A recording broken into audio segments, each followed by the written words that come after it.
The ritual of cleansing and anointing. In the hush before dawn, the palace of Thebes rested in a soft glow, as if the first rays of sunlight were hesitant to wake the living god within. Inside the limestone walls, the air was already thick with the fragrance of myrrh and crushed lotus petals. This was the appointed hour when the pharaoh began the ritual of becoming more than a man, when he would be washed and adorned until he resembled the divine. Servants moved without speaking, their bare feet brushing over polished floors that reflected the flickering light of copper lamps. They carried vessels carved from alabaster, filled to the brim with sacred water drawn from the Nile itself. Each droplet was believed to hold the river's life-giving spirit. In this silent procession, they advanced toward the chamber where the pharaoh waited, still wrapped in the hush of dreams. He stood in the center of the room, arms outstretched in a pose older than any monument. A simple linen cloth was draped around his waist. Despite the immense power he wielded, in this moment he was as vulnerable as any man. This, too, was part of the ritual, a return to a state of simplicity, before the adornments of kingship would settle upon his skin. One by one, the servants approached. They poured the cool water over his shoulders, letting it trickle down in glistening rivulets that caught the lamplight. The water smelled faintly of silt and sweetness. As it touched him, it was believed to cleanse not only the body, but the spirit, washing away any residue of darkness that might have clung to the night. Then came the natron salts, lifted carefully in shallow golden dishes. A priest with shaved head and calm eyes sprinkled the powder along the pharaoh's neck and chest. The salt was abrasive but purifying, meant to drive out unseen impurities and prepare the skin to receive the blessings of fragrant oils. It was an act both practical and symbolic, a sign that a mortal vessel was being readied to house something more luminous. In the background, soft chants drifted through the doorway, prayers in a language so ancient that even the priests recited them more from memory than understanding. The words spoke of protection and rebirth, of the soul rising like the sun each morning. Though the pharaoh stood motionless, he was the axis around which all this devotion revolved. Once the washing was complete, attendants dabbed his skin with linen cloths, patting away the droplets until his body glowed. The moment of anointing had arrived. One servant carried a shallow basin of perfumed oil, a blend of frankincense, cinnamon, and sweet marjoram. Another carried a slender ivory rod used to trace the oil across the skin. Together, they worked in slow, deliberate circles, covering every inch from crown to heel. The scent rose like invisible smoke, curling into the corners of the chamber. To the Egyptians, fragrance was a bridge between the earthly and the divine. What was clean must also be sweet, to attract the favor of the gods who watched unseen. As the oil warmed against his body, the pharaoh felt the gradual stirring of wakefulness, the subtle shift from the softness of dreams to the weight of responsibility. Meanwhile, other servants prepared the regalia. Each object waited on a low cedar table, laid out in precise order. The linen kilt folded just so, the broad collar of turquoise and carnelian polished to a gentle gleam, the golden flail and crook that would complete the transformation. A small crown rested at the end, a circlet shaped like the falcon's wings, reminding everyone who beheld it that this was Horus in human form. Before any of these objects could be donned, the priest stepped forward once more. He carried a small pot of coal crushed from black galena stones. With a slender wooden stick, he drew dark lines beneath the pharaoh's eyes. The gesture was careful and unhurried, like a painter completing the final stroke on a sacred image. This was not mere decoration. The coal protected the eyes from the sun's glare and from malignant forces that moved invisibly through the world. Outside the chamber, dawn was gathering momentum. The first shafts of sunlight pierced the temple walls and fell across the courtyard. Birds began their hesitant calls, as though they, too, were paying homage to the living God who would soon emerge. Within, the atmosphere remained composed, as if the air itself understood that no haste could intrude upon this ancient ceremony. When all was complete, the pharaoh lowered his arms. The final touch was a thin ribbon of blue lapis placed across his brow, a token to bind the energy of mind and spirit. To any observer, he would now appear fully transformed, a gleaming figure of myth, smelling of honeyed resins and holy flowers, clothed in symbols that marked him as the axis between heaven and earth. Yet under the smooth skin and layered cloth, he was still a man, a heart beating quietly, a mind carrying private thoughts. Perhaps in this moment of pause, he reflected on the burden soon to resume, the countless rituals awaiting him, the unending expectation to remain flawless in both body and spirit. For now, he simply stood in the hush of his chamber, breathing the perfumed air. Outside, the priests were ready to open the temple doors. The first prayers of the morning had already begun, carried on the cool wind of dawn. The Pharaoh would step forward soon, radiant in his freshly anointed skin, prepared to receive the petitions of his people. But in this moment, this single, silent heartbeat, he remained suspended between worlds, a mortal man cloaked in the symbols of eternity. Somewhere, beyond the columns and the waiting crowds, the Nile moved on with its own slow purpose, carrying the reflections of the rising sun across the fields. And as the light crept further into the palace, it beckoned him forward, inviting him to remember that even gods must first be bathed and blessed before they greet the day. Have you ever wondered what secrets the scent of those sacred oils might still hold, if we could breathe them in across all these centuries? The ritual of divine breakfasts and sacred garments. After the cleansing rites had been performed, the Pharaoh passed quietly into the adjoining chamber, where dawn had fully arrived. Light poured across the polished floor in golden stripes, illuminating the small, waiting assembly of servants and priests. Here, another ritual unfolded, less solemn in appearance, but just as vital to the tapestry of devotion that defined each day of a king. A long, low table had been set with offerings of bread, dates, and bowls of honey as thick and dark as the Nile's midnight waters. Clay jars held milk still warm from the palace herds. Neatly arranged platters displayed figs split open to reveal their pale hearts. To the casual eye, it might have seemed a simple breakfast, but to the Egyptians, each item carried symbolic weight. The bread represented the sustenance of life. The milk invoked the nourishing gifts of Hathor. The figs and dates were tokens of sweetness in the world beyond. The Pharaoh did not eat immediately. First, he moved among the offerings with slow precision, extending his hand in a measured gesture above each dish. This was called the presentation of the meal, a ritual in which the king demonstrated gratitude to the gods who allowed such abundance. A priest with a low, melodic voice recited lines from an ancient litany, words that drifted through the chamber like a soft breeze. You who have given the fields, who have made the cattle multiply, who have set the river in its course, receive this offering in peace. The Pharaoh stood motionless as the chant continued, his eyes half lowered in contemplation. It was said that in these moments he communed not only with the visible world, but with the hidden forces that shaped every harvest and flood.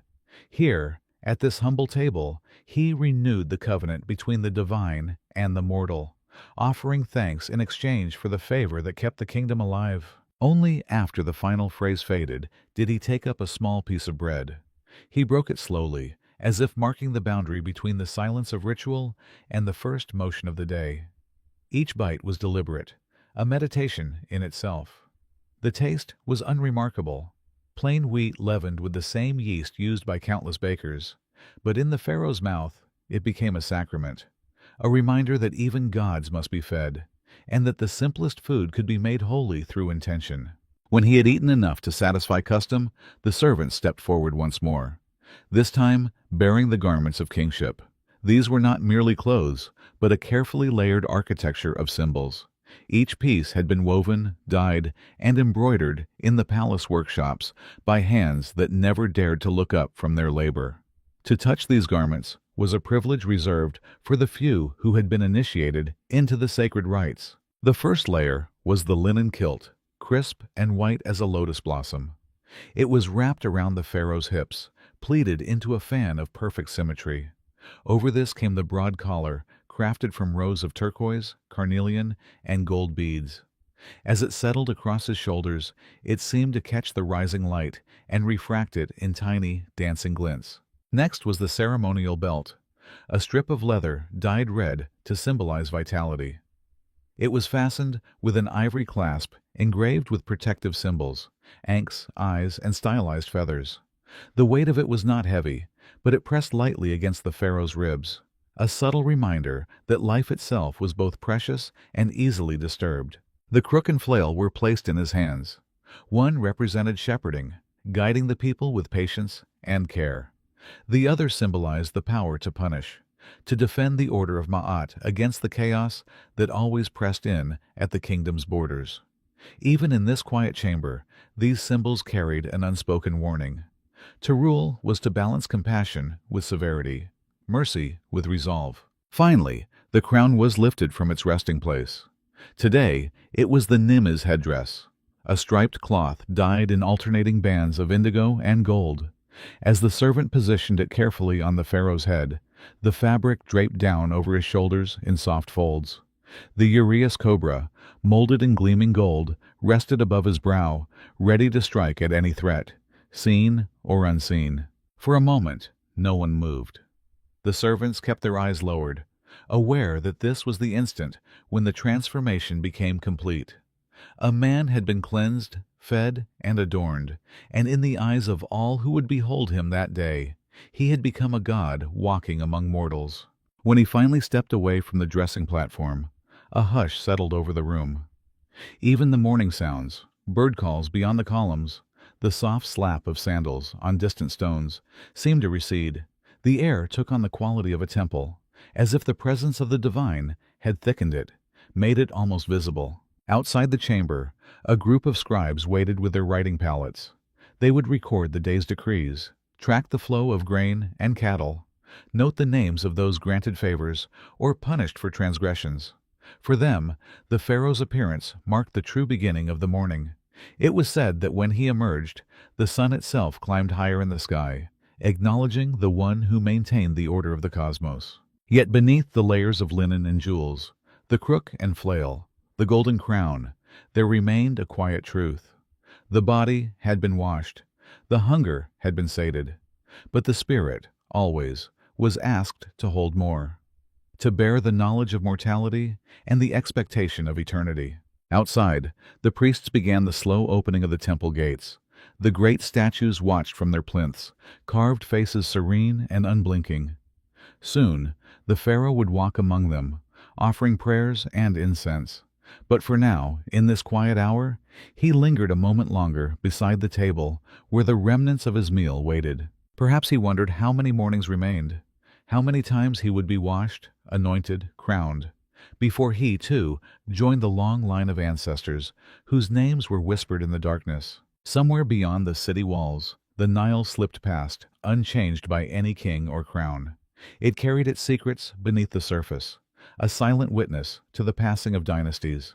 And as the pharaoh took his first step toward the temple, you might imagine that the river, if it could speak, would have whispered, "There is always more to be revealed in the quiet rituals of the morning." The hours of ceremony and endless petitions. Once the morning rites had concluded, the pharaoh stepped beyond the chamber's threshold, out into the colonnaded courtyard where the day was fully awake. The sun had risen high enough to gild the tops of every pillar, illuminating the painted capitals with bands of warm, rippling light. Here, another rhythm began, the slow procession of ceremonies and the steady flow of petitions that would occupy the king until the sun dipped once more toward the western hills. His footsteps fell in measured intervals across the paving stones, echoing lightly against the limestone walls. Servants and officials lined the passage, lowering their gaze as he passed. The air smelled of incense and the faint sweetness of crushed reeds. It was the fragrance of order, carefully arranged, perpetually maintained. For all its seeming stillness, the palace was a hive of motion. Scribes recording decrees on fresh sheets of papyrus, messengers arriving from distant provinces, guards adjusting the leather straps across their chests. At the far end of this courtyard, a high doorway led into the hall of audience. It was a cavernous space where the air felt dense with the memory of every plea, every judgment rendered by the generations who had ruled before him. Great columns rose in rows like silent sentinels, each carved with hieroglyphs praising the king's divine role. In the soft gloom between them, The pharaoh's golden regalia gleamed with a subdued fire. This hall was not a place for leisure. It was the center of the world's machinery, where the lives of thousands could be turned by a single nod of the crowned head. Every morning, the vizier would arrive first, bearing a bundle of reed scrolls that recorded the kingdom's condition, the harvest yields, the storage levels, the tribute collected from vassal states. He would unroll each document with careful hands, his voice steady as he recited line after line of figures and names. The pharaoh listened in patient stillness. To an outsider, it might have seemed a monotony, the endless accounting of grain and cattle. But this was the lifeblood of Egypt. The Nile's gifts had to be measured and stored, else famine might creep into the villages unseen. For every lavish festival or temple construction, there were 100 small calculations. Tax levies adjusted, irrigation dikes mended, bread rations distributed among laborers. To rule was to inhabit this balance, neither yielding to extravagance nor to neglect. After the reports, the petitions began. One by one, those granted audience stepped into the hush before the throne. Some came clothed in plain linen, their hands calloused by years of harvest. Others wore embroidered robes, their heads bowed beneath heavy wigs perfumed with oil. But all shared the same posture of supplication, bent at the waist, arms lifted in a gesture of pleading.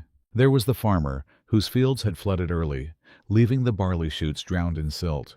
There was the stone cutter whose neighbor encroached on his quarry, stealing limestone blocks by the cartload under cover of darkness. There was the widow who had no sons to defend her claim to her husband's land. Their words were humble, their voices often trembling. Yet in each plea lay the unspoken understanding that only the pharaoh could restore the balance they sought. Between every petitioner, the vizier spoke in quiet tones, clarifying details or reminding the king of similar judgments made in years past. Scribes crouched along the edges of the dais, recording each decision in meticulous script, ensuring the word of the king would be preserved beyond this single day. It was said that to hear petitions was to bind oneself to the suffering and hope of every subject. The burden was invisible, but it grew heavier with each case. Even as he dispensed rulings, the pharaoh's mind moved along several currents at once. A new temple's construction was behind schedule. A caravan of cedar logs from Lebanon had been delayed. A rumor whispered of unrest in Nubia. No single matter could be allowed to slip from view. The king was not merely a judge, but the still point at the center of countless intersecting circles. Sometimes the hall grew so quiet that the sounds of the outer courtyards drifted in. The distant calls of herders leading cattle through the gates, the rhythmic slap of pestles grinding grain in the palace kitchens. These small noises formed the backdrop to the great machinery of governance, reminders that life, in all its humble repetition, continued beyond the shadow of the throne. The petitions ebbed as midday approached. Servants came with cool cloths, dampened with lotus-scented water, pressing them lightly to the king's wrists and neck. A small cup of sweet beer was offered to refresh his strength, but there was no true intermission, only a pause before the next ritual began. From the hall of audience, the pharaoh would process to the adjoining shrine, where offerings awaited for the midday rites. The priests stood ready, their linen garments freshly laundered, their heads freshly shaved.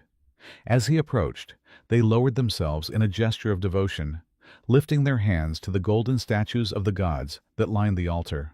The ceremony unfolded in a series of measured actions: the lighting of fragrant resin on a bed of glowing charcoal, the slow pouring of libations across the carved stone.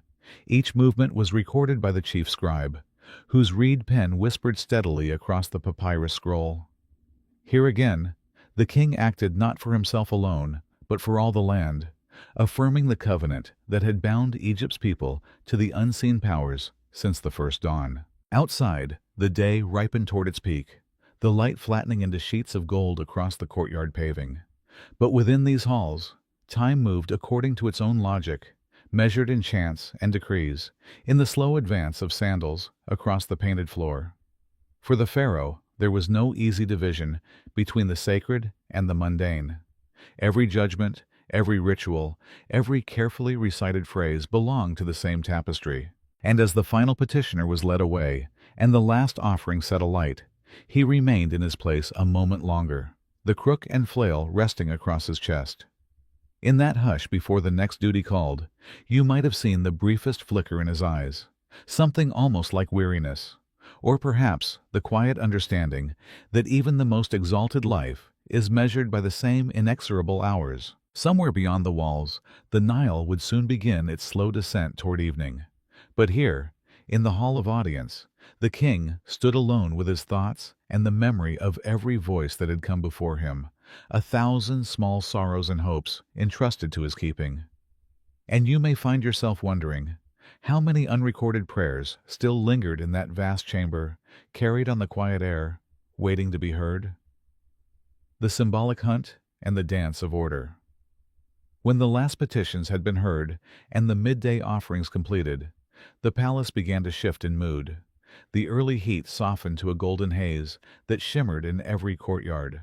Servants moved with a slower grace, their tasks momentarily suspended. But for the pharaoh, the day held another obligation, the ceremonial hunt.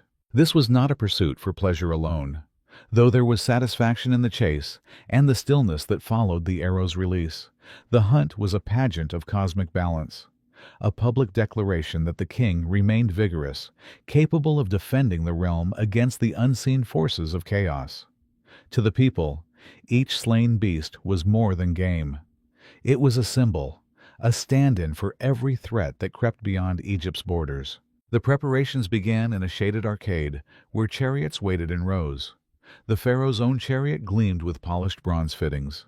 Its wheels were wound with rawhide, softened to the color of old parchment by years of desert sun. Along the side panels, small inlays of electrum glimmered in the shifting light, tiny falcons in flight, chasing a serpent whose coiled form hinted at the endless struggle between order and dissolution. Attendants busied themselves with quiet purpose. They checked the tension of the bow, the weight of the arrows bound in tight bundles. They dusted the smooth planks of the chariot floor with powdered chalk, so the king's sandals would not slip when he took his place. Even these small labors were performed as ritual, every motion part of a choreography that had unfolded the same way for generations. When all was ready, the pharaoh emerged, his presence transforming the arcade from a worksite into a consecrated space. The air held a hush. He mounted the chariot with practiced ease, gathering the reins in one hand. His profile was outlined against the sky, the striped nems fluttering against his neck. In that instant, he looked less like a man than an emblem, an image preserved in relief across countless temple walls. The procession moved slowly at first. Guards on foot set the pace, their spear points glinting in the afternoon light. A pair of heralds walked ahead, announcing the pharaoh's progress in measured tones that carried across the palace grounds.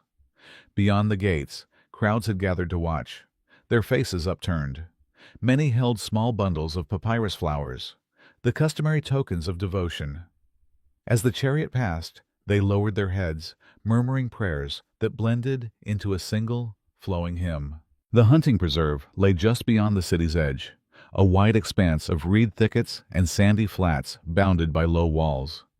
It was here that wild game were kept in managed numbers, ready to be released on such occasions. Antelope and gazelle, lions and ostriches, all held a place in the elaborate symbology of the hunt.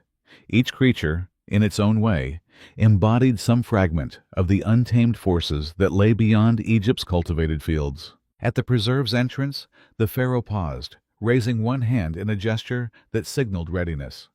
A keeper in a simple linen tunic approached with a long staff. He tapped it twice against the ground, and the gates swung open with a sigh of ancient hinges. From within came the sudden movement of animals, hooves striking the packed earth, wings flapping in startled bursts.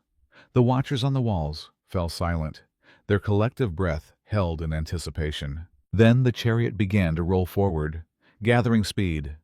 Dust rose in pale plumes behind the wheels. The pharaoh stood upright, the bow resting lightly across his palm. In that moment, every eye turned toward him, and the boundaries between spectacle and sacrament dissolved. The hunt had begun. The first target was an antelope, a slender shape that bounded across the clearing, its shadow flickering like a wraith among the tufts of grass. The pharaoh drew an arrow in a single, fluid motion. For a heartbeat, all movement seemed to slow. The creak of the chariot, the beat of the horse's hooves, the soft exhalation of the crowd beyond the walls. Then the string thrummed, and the arrow found its mark. A murmur rose from the watchers, the sound not of triumph, but of solemn approval. Each successful shot was a confirmation. The king remained in command of his strength, ready to safeguard the cosmic order. One by one, more creatures were loosed. A pair of gazelles, a lone ostrich that sprinted with bewildered grace, a lion whose low growl stirred a ripple of unease even in this controlled arena. Each was brought down with the same measured composure. There was no exultation in the pharaoh's face, no sign of the thrill that lesser hunters might have sought. This was not conquest for its own sake, but a duty carried out with quiet inevitability. When the final arrow had flown, the chariot wheeled to a stop beneath a simple awning erected for shade. The pharaoh dismounted, his footsteps soft in the drifting dust. Attendants moved to gather the fallen animals, arranging them in rows for inspection. Each would be consecrated in ritual, its life given not merely to sustain the royal household, but to reinforce the harmony between humankind and the gods. A cup of water was offered to the king, its surface trembling slightly in the heat. He drank in slow sips, his gaze resting on the horizon where the reeds met the pale sweep of the sky. For a few moments, there was no ceremony, no movement, only the hush that followed the final act, as if the land itself paused to witness what had been accomplished. Some said that in this interval, the pharaoh's spirit communed with the divine, listening for the subtle assurance that Ma'at, the sacred balance, remained intact.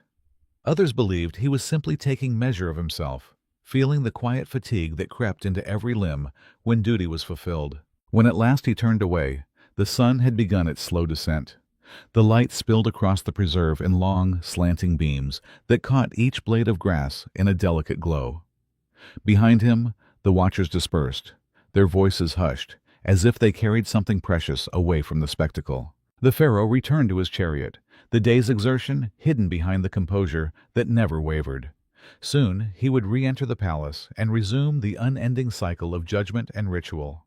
But in this brief passage from the hunt back to the city, there was a moment of quiet completeness, like the final chord of a song that lingers in the mind long after the last note fades. Have you ever wondered what it must have felt like to ride beneath that vast sky, knowing that every arrow you loosed was part of a story that stretched beyond your own life into legend?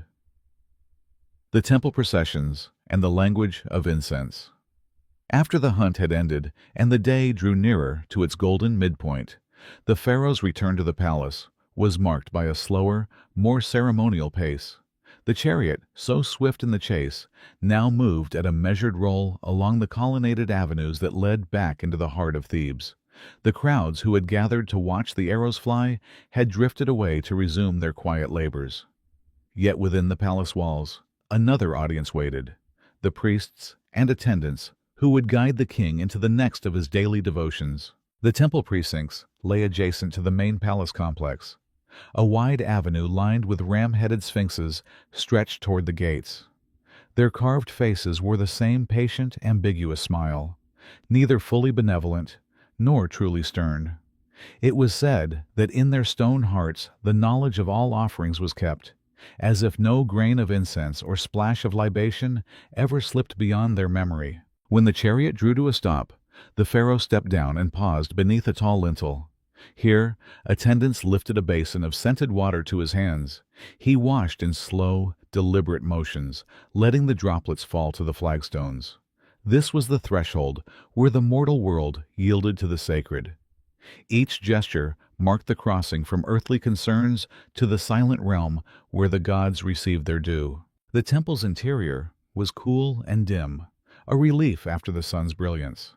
Shadows pooled in the spaces between columns so massive they seemed to rise without end.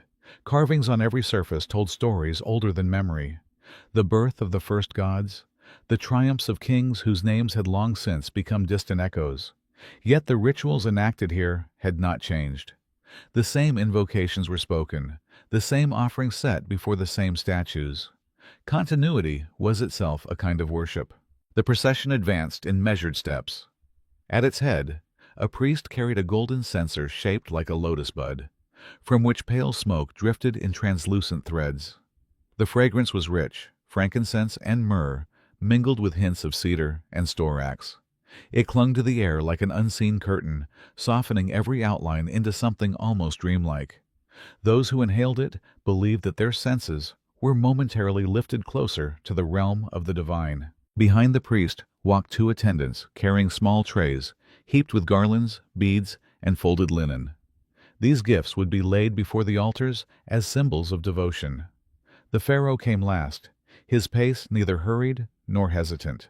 Even here, among walls that echoed with the names of gods, he bore himself with the same composed gravity he showed before any audience.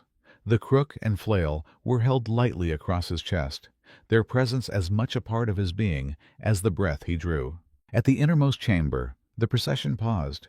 This was the sanctuary, small and windowless, lit only by the steady flame of oil lamps. On a low pedestal sat the statue of the god Amun-Ra, crafted in dark wood polished to a soft sheen. Its features were serene and watchful, the gaze fixed upon an infinity that no mortal could claim to see. For a moment no one moved. Silence gathered like a cloak around the assembly. Even the smoke rising from the censers seemed to hesitate in its upward drift. In this hush, the pharaoh stepped forward alone. He lifted both hands, palms open, in a gesture that offered all he carried: his authority, his strength, the unseen burdens of every judgment rendered in his name. The priest's voice broke the stillness, low and melodic. "May your heart be refreshed. May your house be filled with life. May your gaze be turned kindly upon this, your son, who upholds your name upon the earth." As the word settled, the pharaoh extended his right hand, taking a small cup of water infused with petals. He poured it in a thin, glistening ribbon across the base of the statue, a libation as ancient as the kingdom itself. Each drop held the promise of renewal, a covenant whispered from the mortal to the eternal. Then came the incense. The priest lifted the golden censer high, swinging it in a slow arc that traced invisible patterns in the darkness. With every pass, more smoke billowed outward, carrying with it the prayers unspoken. In Egypt, scent was more than fragrance. It was an offering the gods could drink, an invisible bridge between the earthbound and the numinous. At last, the final garland was laid at the statue's feet. The pharaoh stepped back, his features composed, his gaze lowered in respect. He did not linger to watch the offerings fade into ash. To remain too long was considered a presumption, as if the king's own divinity might compete with the more ancient powers he came to honor. Slowly, the procession reformed. As they turned away, the last of the incense curled upward, seeking unseen currents. It would cling to the skin and hair of every participant, a reminder that they had passed, however briefly, through a place where the ordinary world dissolved into something quieter and more profound. Outside, the day remained bright. The temple gates framed the avenue in a long corridor of light. When the pharaoh emerged, his eyes adjusted slowly to the brilliance. He paused a moment at the threshold, breathing in the warmth that rose from the flagstones. All around, the air was alive with small sounds: the call of birds hidden in palm fronds, the rustle of linen robes, the hushed conversations of officials preparing for the next audience. For the king, there would be little time to reflect. The demands of governance pressed close behind every ritual. There were decrees to be reviewed, messages from foreign rulers to be answered, plans for new building works to be weighed and approved. Yet in this pause, between temple and palace, there remained the faint scent of incense, an invisible thread that lingered as a promise that some part of this day belonged to something larger, something that could not be taxed or measured. And perhaps, if you closed your eyes and stood very still, you would sense it too, that quiet energy, neither wholly human nor entirely divine, that moved through every chamber, every courtyard, every breath of air. A presence that asked for no witness, and yet was always there, soft as the smoke rising into the morning sky. Have you ever imagined how it must have felt to step back into the daylight, carrying the memory of that silence, knowing the day's noise was waiting, and that somewhere in the shadows, the gods' unseen gaze still rested on you? the feasts that were also rituals. As the afternoon light grew softer and the palace's long halls began to fill with the scent of cooking fires, preparations for the royal meal were already underway. In the great kitchens, flames licked the undersides of copper pots. Servants moved in steady rhythm, their hands brushing flour across dough, lifting baskets of herbs, and stirring stews until they released their rich, layered aroma. The palace feast was not simply a matter of satisfying hunger. It was another ritual, a careful performance in which each dish, each gesture, each sip of wine reinforced the pharaoh's place at the delicate juncture between human need and divine privilege. No ordinary meal could be allowed to intrude on this unbroken line of tradition. Long before the first platters arrived at the king's table, the scribes had consulted the ritual calendars to determine which offerings were appropriate. Certain days demanded specific breads or sacred cuts of meat. Others required fish salted in precise ways, or vegetables arranged in the likeness of sacred symbols. Each choice was a small thread in the great tapestry of meaning that wove its way through every hour of the pharaoh's existence. In the main dining hall, the table had been set with deliberate care. The polished surfaces of inlaid wood glimmered beneath the flicker of oil lamps. Ceramic jars stood in neat rows, their painted labels indicating the origin of each delicacy. Honey from the southern fields, olives from the delta marshes, pomegranates carried overland from distant oases. The pharaoh entered with the same measured composure that guided all his movements. To an observer, he appeared untouched by weariness, though the day had already unfolded in a long succession of ceremonies, hunts, and audiences. But here, amid the quiet hush of the hall, the line between duty and solace grew thin. Before he took his seat, a servant approached, carrying a small basin. The king extended his hands, to be rinsed with cool water perfumed by crushed lotus blossoms. It was not merely an act of cleansing. It was a symbol that all he had touched that day, all the decrees and petitions, were momentarily set aside. For a little while, he belonged only to this ritual of nourishment. As he sat, music began to drift through the chamber. Two harpists played slow, winding melodies that pooled in the corners of the room like a second kind of incense. Their music was not meant to rouse the spirit, but to soothe it, to wrap each listener in a soft veil of sound that blurred the edges of thought. The first course was served in silence, flatbread folded around roasted duck, its skin glistening with honey glaze. The pharaoh broke the bread in even halves, lifting a portion to his lips with deliberate care.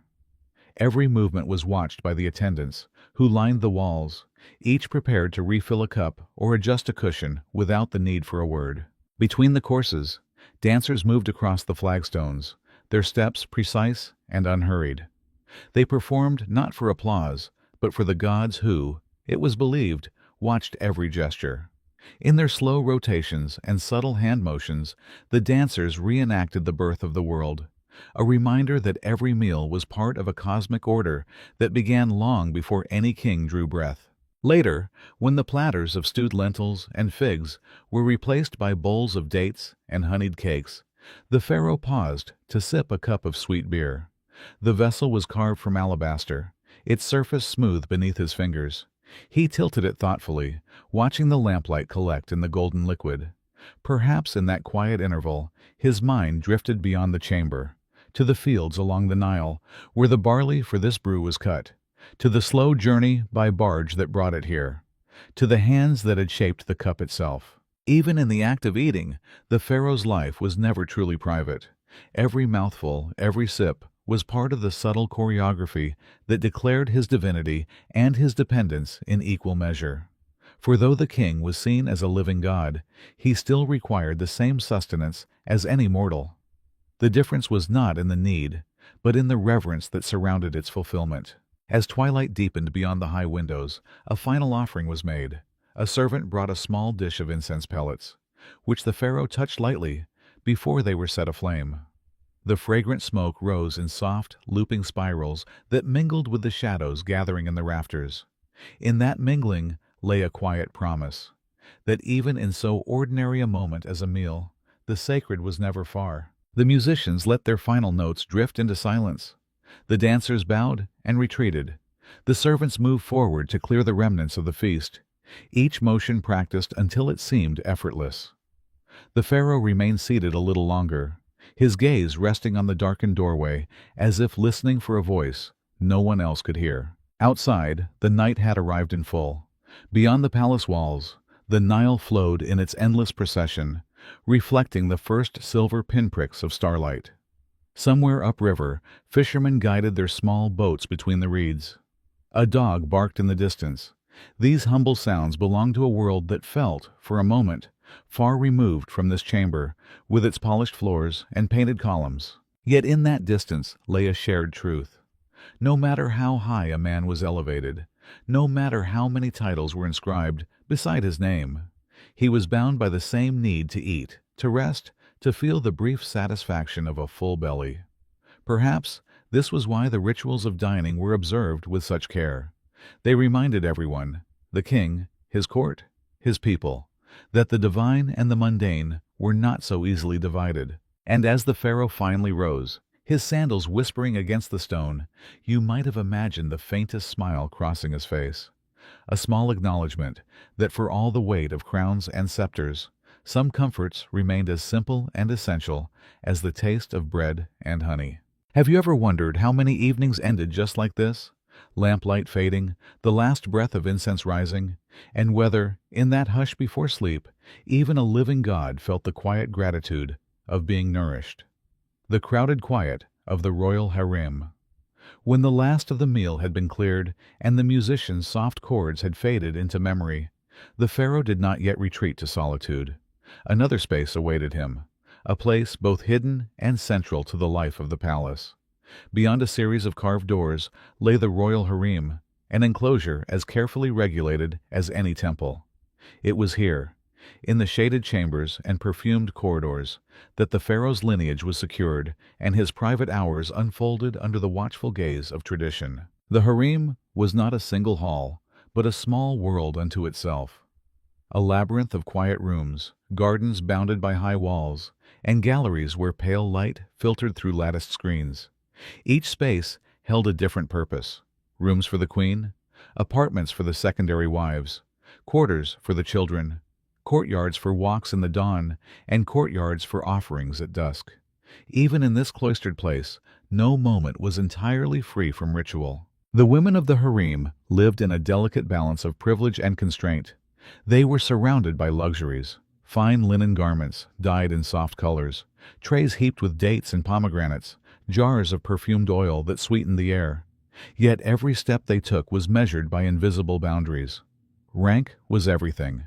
The great royal wife at the apex, secondary consorts arrayed below her like stars in a fixed constellation, attendants and servants at the periphery. To cross certain thresholds unbidden was unthinkable. To overstep in word or gesture could mean disgrace, or worse. This evening, as the pharaoh entered, the hush deepened. Women paused in their quiet conversations, their heads bowing in practiced deference. Somewhere in the shaded recesses, a harpist continued to play, a melody so soft it seemed less like music and more like a memory drifting on the air. The scent of blue lotus was everywhere, carried on the slight current stirred by his passing. The queen awaited him in the central chamber. She sat upon a low couch draped in woven reeds, her hands resting in her lap, the lamplight painting her profile in gentle gold. Her presence was neither merely ceremonial nor fully personal. As the great royal wife, she embodied the dynasty's continuity. The children she bore were heirs and symbols in equal measure, proof that the divine bloodline would persist beyond this reign. The pharaoh greeted her with a small inclination of his head, a gesture that, in this intimate context, carried the same gravity as the public rites.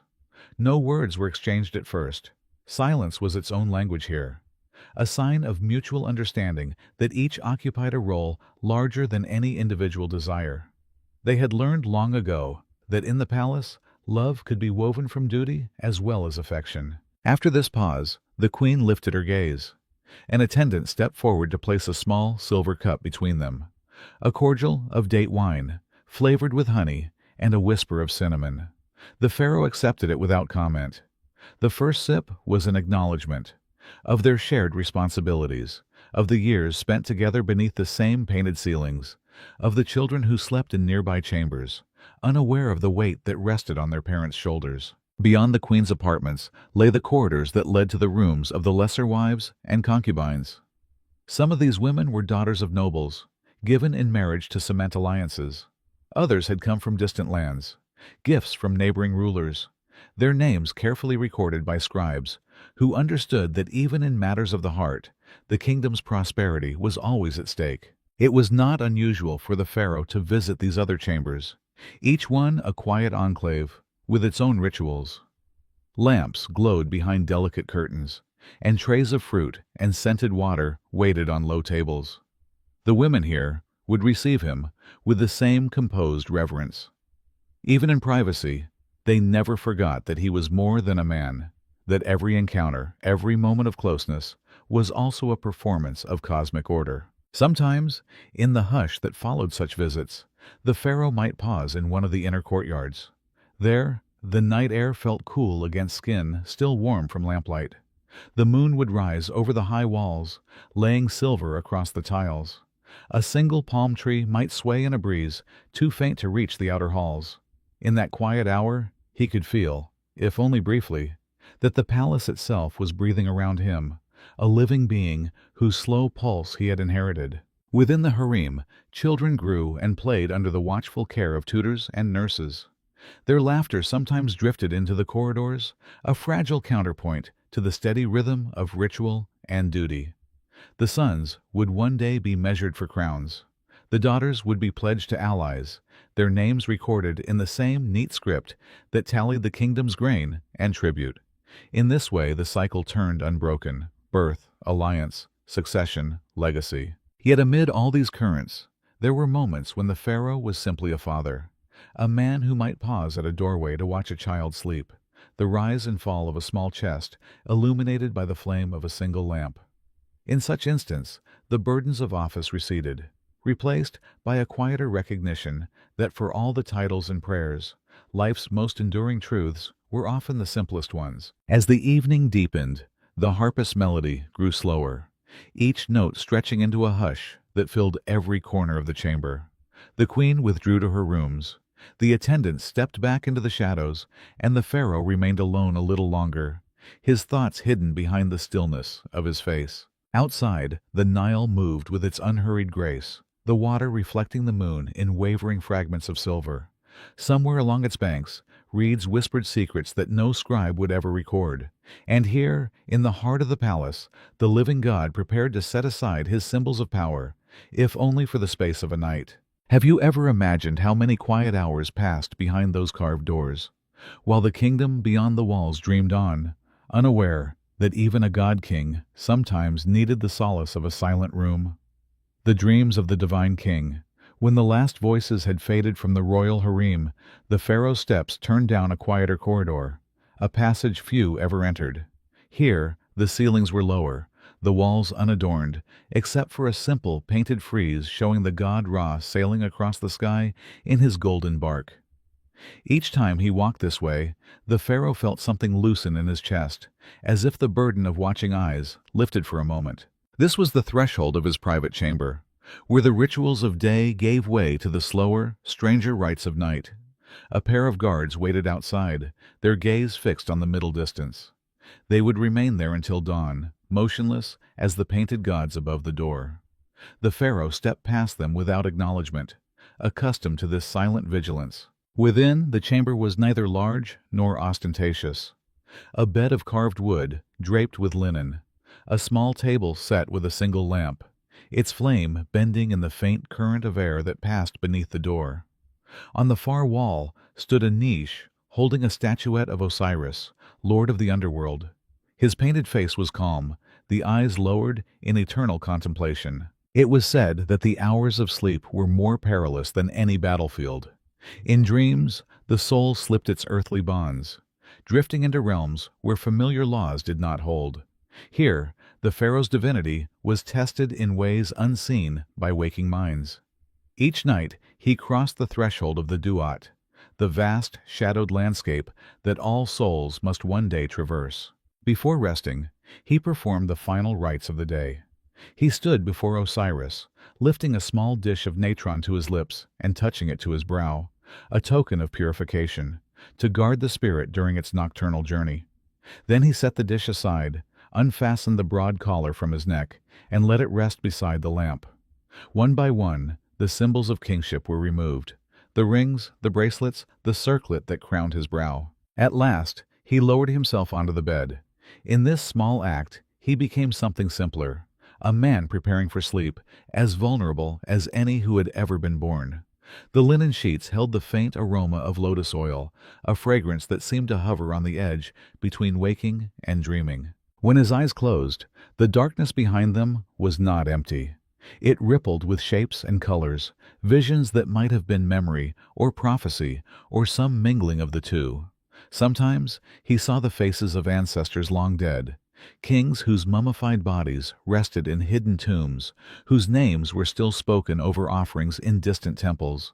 They did not speak, but their presence was a reminder that this life was only a single link in a chain stretching backward beyond counting. Other nights, the pharaoh dreamed of the river.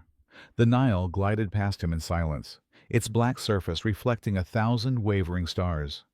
He drifted above it, neither fully in the world nor apart from it, as if he were a spirit released from the confines of bone and sinew. In these dreams, there was no weight of decree or ritual, only the unbroken flow of water and sky, endless and untroubled. But not all visions were so gentle. There were darker journeys, paths through caverns where walls flickered with firelight, where serpents with many heads waited to test the courage of the soul. In these places, he felt the nearness of Anubis, the jackal-headed god who weighed the hearts of the dead against the feather of Ma'at. In such dreams, the pharaoh understood that even the greatest power was no shield against the final reckoning. Beside the bed, the lamp's flame trembled, sending shadows fluttering across the painted figure of Osiris. Some believed these shadows were glimpses of the Ba, the portion of the spirit that traveled beyond the body in sleep. They said it could slip through any door, glide above the rooftops, witness the secret thoughts of friend and foe alike. In the waking hours, such notions might have seemed superstition, but in the small hours of the night, with no witnesses to his thoughts, the pharaoh allowed himself to wonder, did some part of him truly wander the hidden corridors of the world, gathering truths too subtle to be spoken aloud? Sometimes he woke before dawn, the linen twisted beneath him, the taste of unseen dust in his mouth. The dream would linger, fragments of images he could not fully recall. A golden boat drifting through darkness, the touch of a cold hand upon his shoulder, a voice he did not recognize, whispering words in a language older than any inscription. In those moments, he lay still, listening to the hush that filled the chamber. Beyond the walls, the palace was at rest. Even the watchful scribes and guards allowed themselves the briefest surrender to sleep. The only sound was the quiet murmur of the oil lamp, and the soft breathing of the king who, for a little while, did not need to wear the weight of the living God. And yet, even here, the boundaries between man and divinity remained uncertain. For in the ancient texts, it was written that the pharaoh's dreams could shape the fate of all Egypt. A vision of famine, of drought, of foreign armies gathering at the frontier. These were not private fears, but warnings to be heeded, decoded by the high priests and woven into policy. At dawn, he would rise and recount what he remembered to the scribes who waited, their reed pens poised to record every detail. A flicker of hesitation in his voice could alter the fortunes of thousands. A single phrase, half recalled, might lead to new rituals enacted to avert catastrophe. But in the last moments before waking, the pharaoh's thoughts were not of empire. They drifted instead toward the hidden place within himself, the quiet chamber behind all titles, where he remained simply a soul seeking safe passage through the darkness. Outside, the first light was gathering over the Nile. The river would soon turn gold, and the palace would stir again with measured purpose. But for a few more heartbeats, the king lay between worlds, held by the gentle hush that comes when the spirit is neither fully here nor fully gone. Have you ever wondered what truths he glimpsed in those dreams, and whether the knowledge he carried back into the daylight was ever fully his to claim? The first light and the unending burden. Long before the rest of the palace began to stir, the first birds had already taken up their delicate chorus in the gardens. Their calls threaded through the dawn air, soft and insistent, as if they alone were tasked with drawing the sun back over the horizon.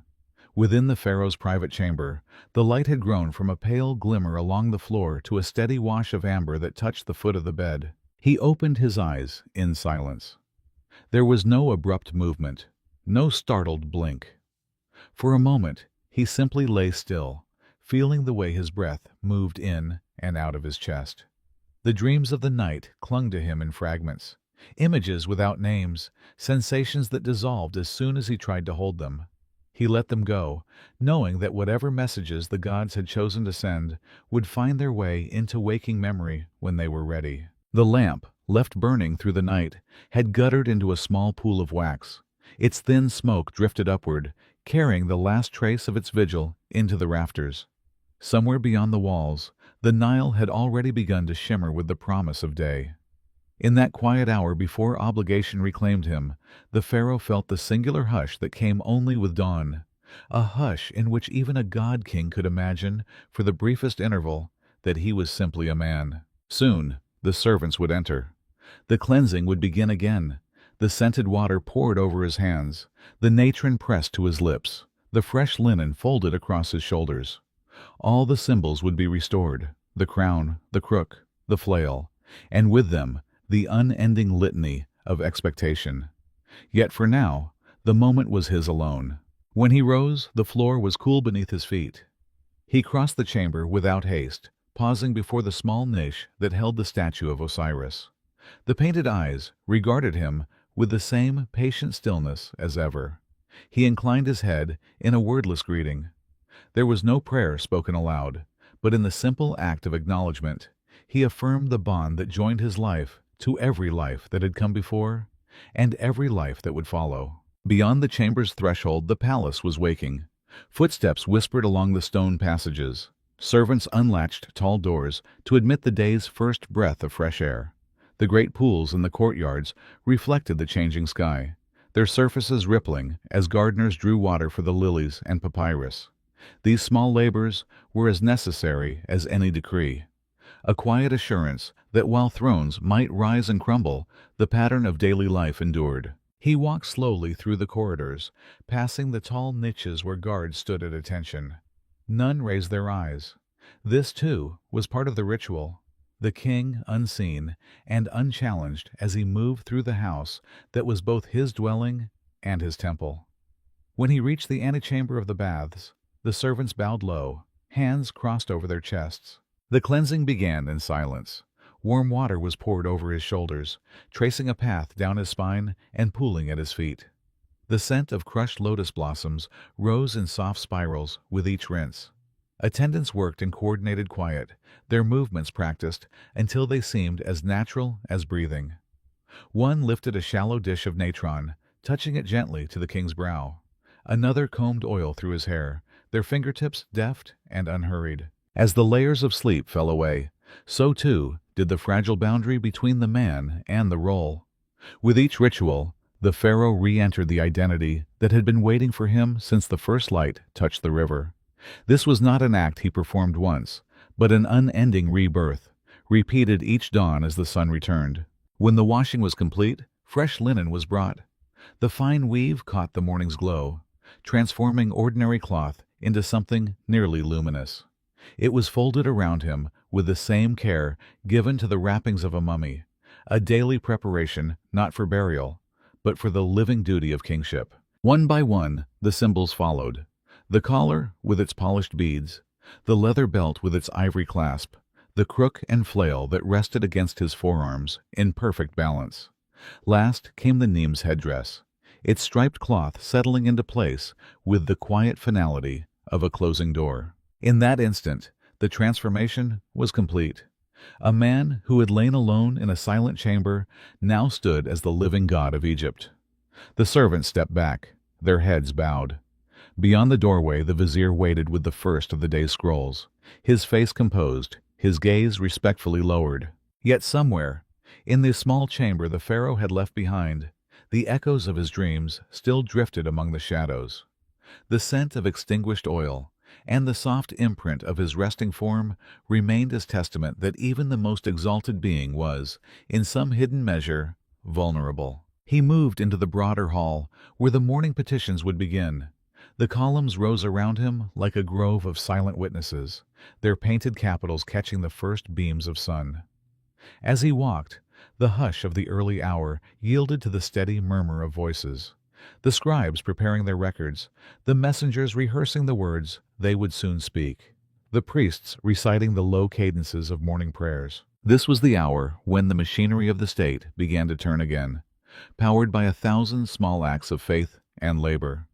At the center of it all, the Pharaoh resumed his place, a still point in the vast circle of life that revolved around his name. Yet, for all its grandeur, the day began as simply as any other, with a single step into the waiting light, a breath drawn in quiet acceptance, a heart that beat with the same frail insistence as every heart along the Nile. And perhaps, if you had stood in some hidden alcove, watching the first rituals unfold, you would have felt the faintest tremor of recognition, that in the solemn procession of cleansing and anointing, in the weight of linen and gold, there was still the memory of the man who, only hours before, had dreamed in darkness. Have you ever wondered how it felt to shoulder that unbroken burden each morning, knowing that each new dawn would demand the same quiet transformation?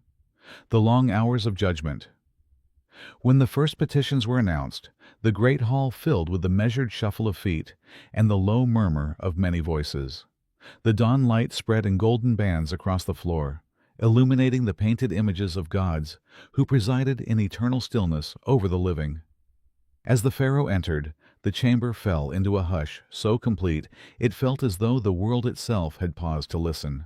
He took his place upon the throne, a seat fashioned of carved wood and overlaid with hammered gold.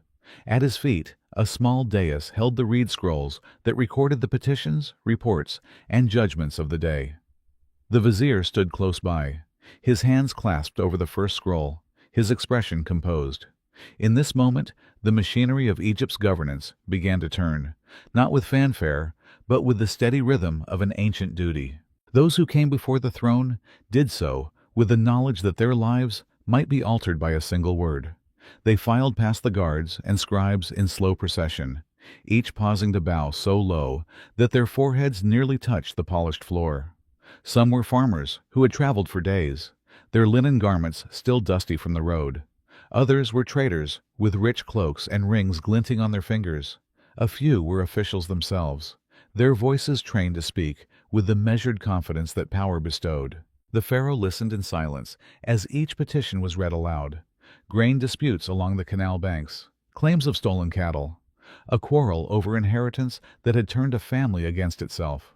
At times, the stories blurred into one another, so many lives woven into the same unending tapestry of need and hope.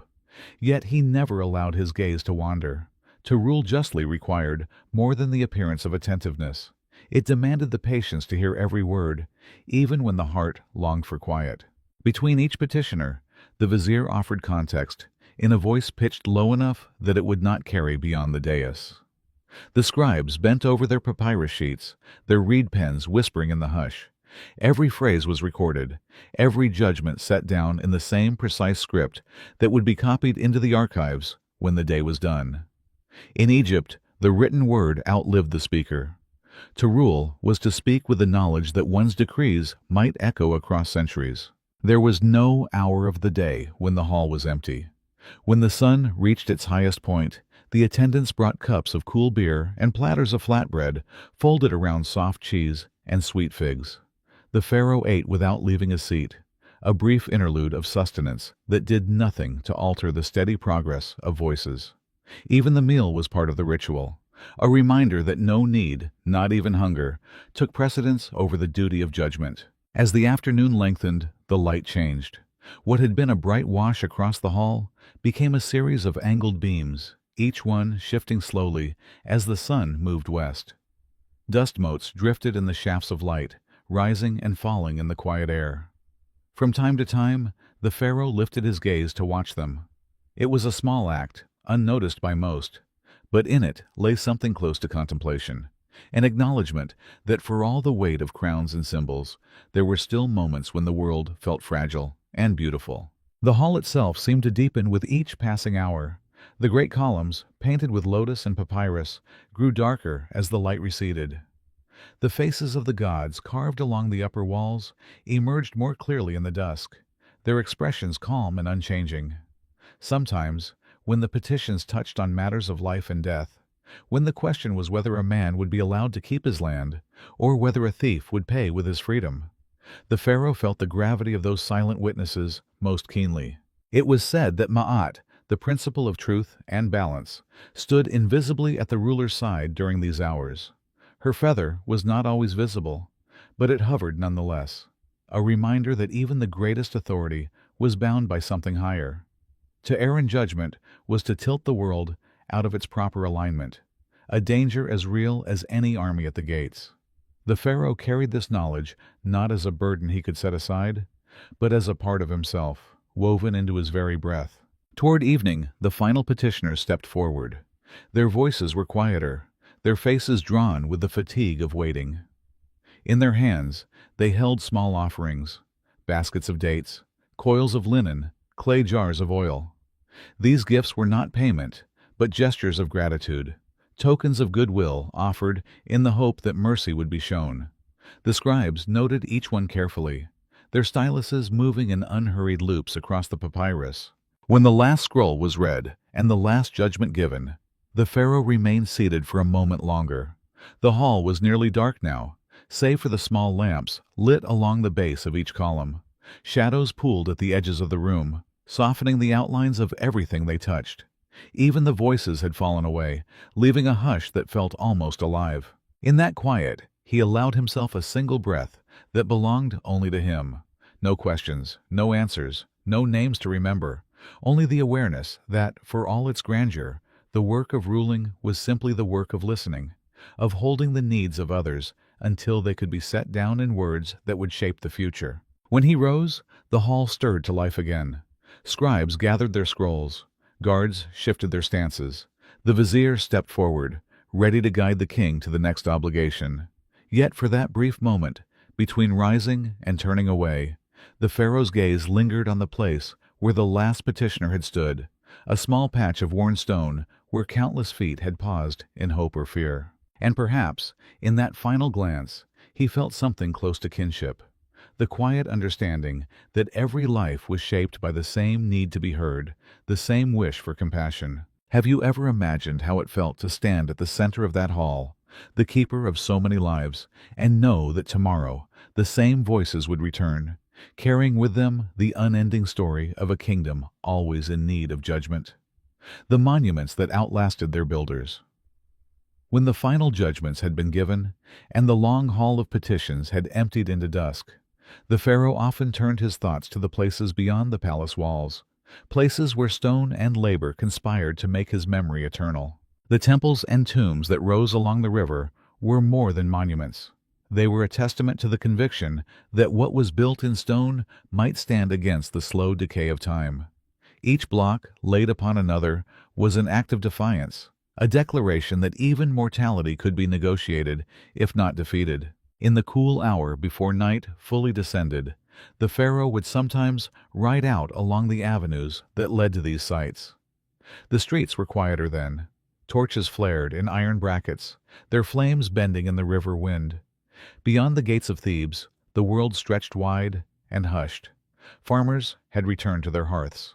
The fields lay in patient darkness, the irrigation ditches reflecting only the faint shimmer of stars. The chariot moved at a slow, contemplative pace. Attendants trailed behind, their footfalls muffled by the dust that settled on every road in Egypt. Even in this sparse company, the pharaoh's presence transformed the night into something ceremonial. His silhouette, outlined against the flickering torchlight, looked like a carving brought briefly to life.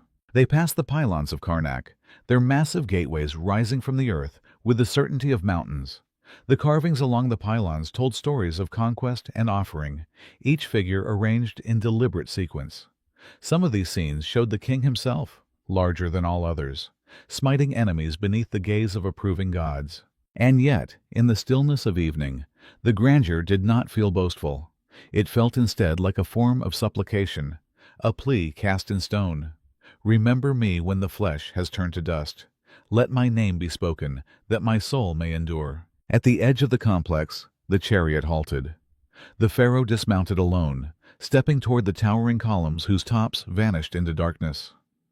A single torch was set into the sand, its flame lifting a trembling halo around his figure. He walked among the stone pillars without escort.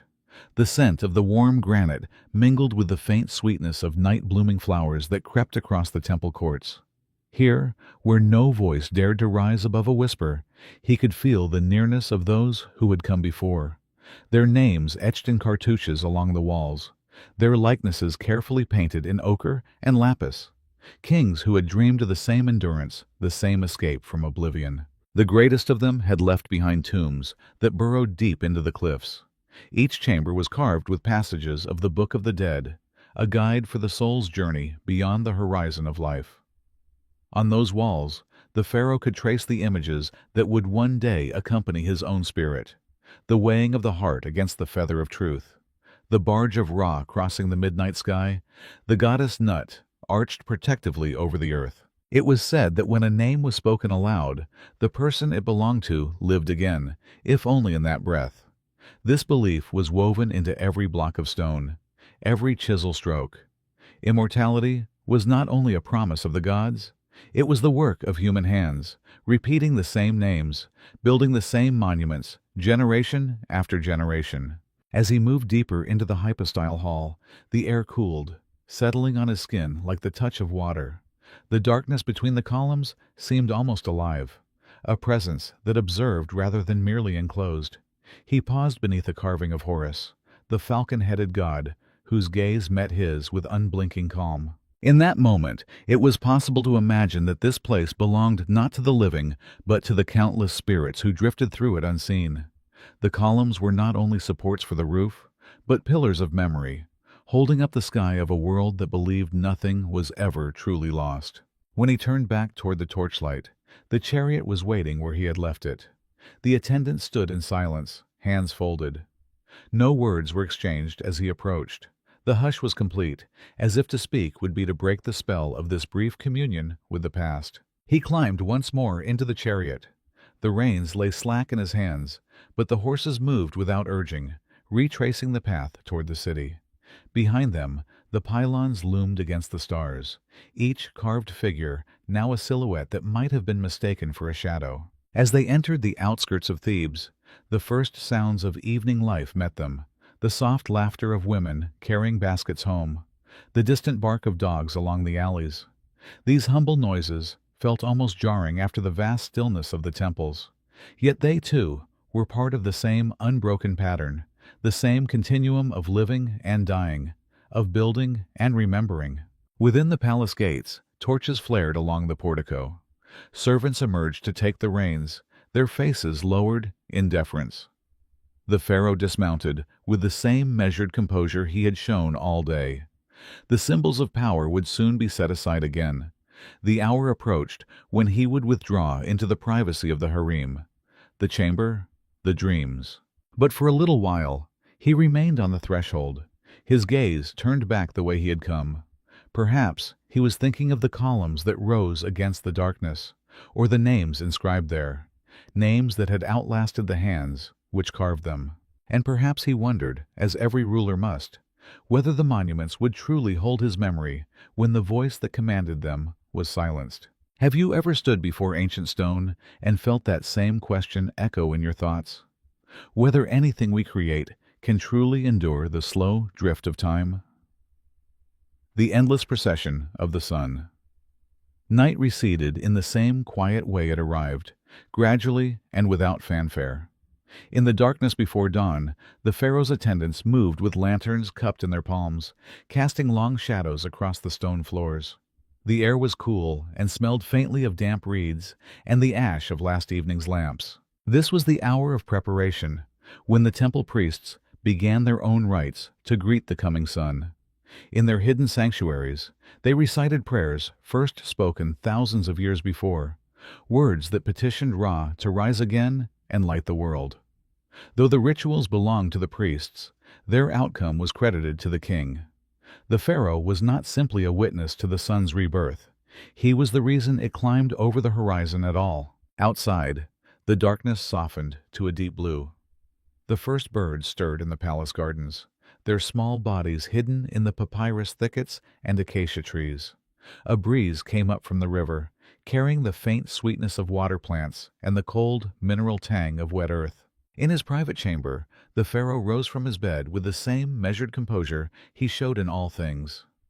The dreams of the night, strange, vivid, and fragmentary, lingered at the edge of thought, but receded as he stepped away from the linen coverings. This was the moment when memory gave way to ceremony, when the quiet hours of darkness yielded to the obligations of the day. The attendants entered silently. They carried basins of perfumed water, soft cloths, and small jars of oil. One by one, they performed the morning ablutions. The pharaoh held out his hands to be washed, felt the coolness of the water run over his skin, watched droplets gather at his fingertips before falling to the floor. When the last traces of sleep had been rinsed away, he turned to the painted niche that held the image of Ra in his golden bark. It was to this god that his first words of the day were addressed, a quiet invocation spoken in a voice no louder than a breath. May you rise with strength. May your light cover the two lands. May my heart be pure in your sight. No one else spoke. Even the servants who dried his hands did so in near-perfect silence, as if they, too, felt the gravity of that simple prayer. The next ritual took him beyond the chamber. He walked through the palace corridors, past tall columns painted with images of lotuses and cobras, into the first courtyard, where the earliest sunlight was already gathering. The priests waited there, their heads shaved smooth, their linen robes spotless. Between them, a brazier glowed with the last embers of a fire that had burned through the night, a reminder that while the world slept, the gods did not. The pharaoh paused before the brazier. An attendant placed a small bowl of incense in his hands. It was a simple mixture: frankincense, myrrh, a pinch of cedar resin. Yet its fragrance was strong enough to blur the edges of thought. He cast the incense onto the coals and watched as smoke rose in soft, looping spirals. In that moment, the first sliver of the sun's disk appeared over the eastern hills. Some said that the pharaoh's gaze alone compelled the dawn to break. Others believed the truth was more humble, that the rituals performed here were not commands, but invitations, gestures of welcome extended to a power that existed far beyond human understanding. Either way, no day began without this quiet acknowledgement. He turned to face the gathered priests. Together, they raised their palms, their voices joining in low chant. The words were old, older than any living memory, and had been spoken in this place by dozens of kings before him. They were a chorus of continuity, a declaration that as long as the sun returned, Egypt endured. When the chant ended, the courtyard remained in perfect stillness. The early light touched the pharaoh's face, illuminating the carved lines of his headdress, the smooth planes of his cheeks. In that illumination, he seemed both entirely human and something more, a figure whose identity was woven so tightly with the land and its cycles that it could not be unraveled. As the priests stepped back, an attendant brought forth the crook and flail. They were set carefully across his forearms, symbols of authority so familiar they had become an extension of his own body. Their weight was neither comforting nor burdensome. It simply was, the same way the river was, the same way dawn was. The procession moved inward again, back through the courtyards to the throne room, where the first petitions of the day were already waiting. Scribes stood with reed pens poised, their eyes lowered in anticipation. Messengers clutched rolls of papyrus inscribed with reports from distant outposts. Each of them understood that this hour was not merely a beginning, but a continuation, one day indistinguishable from the thousands that had come before. Yet even amid the slow unfolding of duty, the pharaoh sometimes paused to look back toward the courtyard, where the smoke of the incense still drifted. Perhaps he was remembering the moment of stillness when the sun first rose. Perhaps he was imagining all the generations to come, who would stand in the same place and lift their voices in the same unchanging words. To be pharaoh was to be part of that endless procession, A single figure in a line so long that no man could see its beginning or its end. It was to understand that one's life was not entirely one's own, but a thread woven into the fabric of something vast and enduring. As the first petitioner approached the throne, the Pharaoh settled into his seat. His face was composed, his hands steady. He spoke the opening words of judgment in the same measured tone he had always used. But if you had stood close enough, you might have seen the faint reflection of sunlight in his eyes, and known that even as he spoke, some part of him was still turned toward the horizon, toward the place where the sun had emerged, carrying with it the promise that nothing ever truly ended. Have you ever wondered whether he found comfort in that promise, or whether he sometimes longed for a day when the dawn would rise without expecting anything in return? The rituals of war and peace. In the long corridors of the palace, where the murals depicted triumphs over foreign lands and the submission of distant kings, the line between war and peace was not as clear as the painted scenes suggested. Each victory carved in stone was also a story of careful negotiation, of alliances brokered by gifts and marriages, of treaties sealed with oaths whispered beneath temple lintels. The pharaoh's life was threaded through with these dualities. He was the war leader whose chariot wheels crushed the earth at the front of his armies. He was also the divine mediator whose role was to keep the two lands in harmony.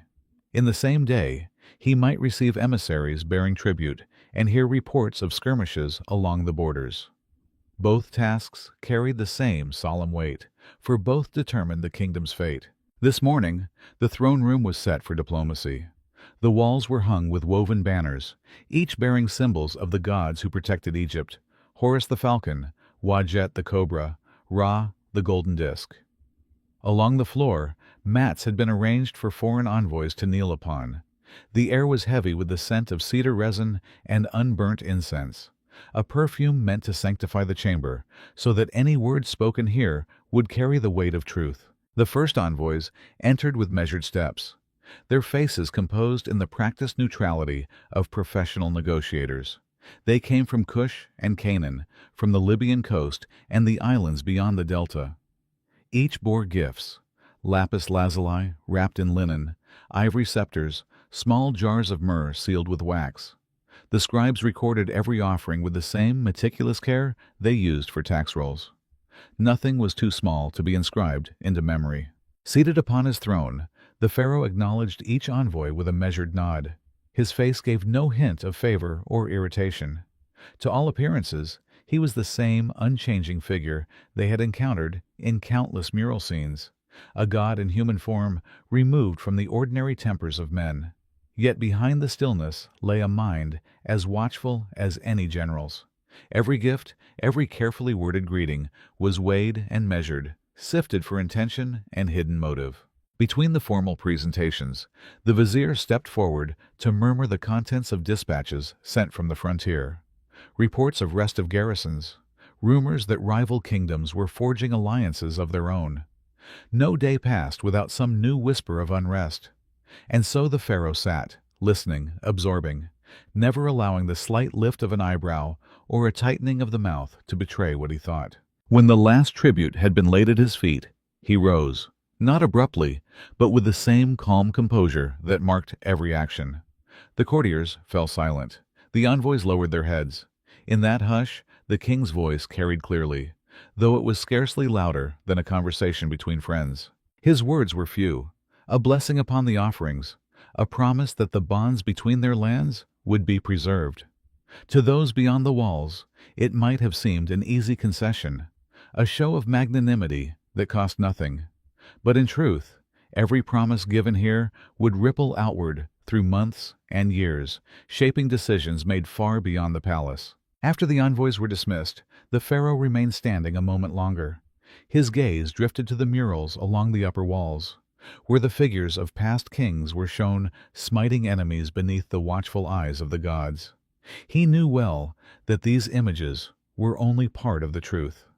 The wars had been real, bloody, costly, but the peace that followed was often more complex, requiring a kind of vigilance no battlefield demanded. Later that afternoon, he passed into the war council chamber, a long hall with low benches, and a map of Egypt incised into the floor.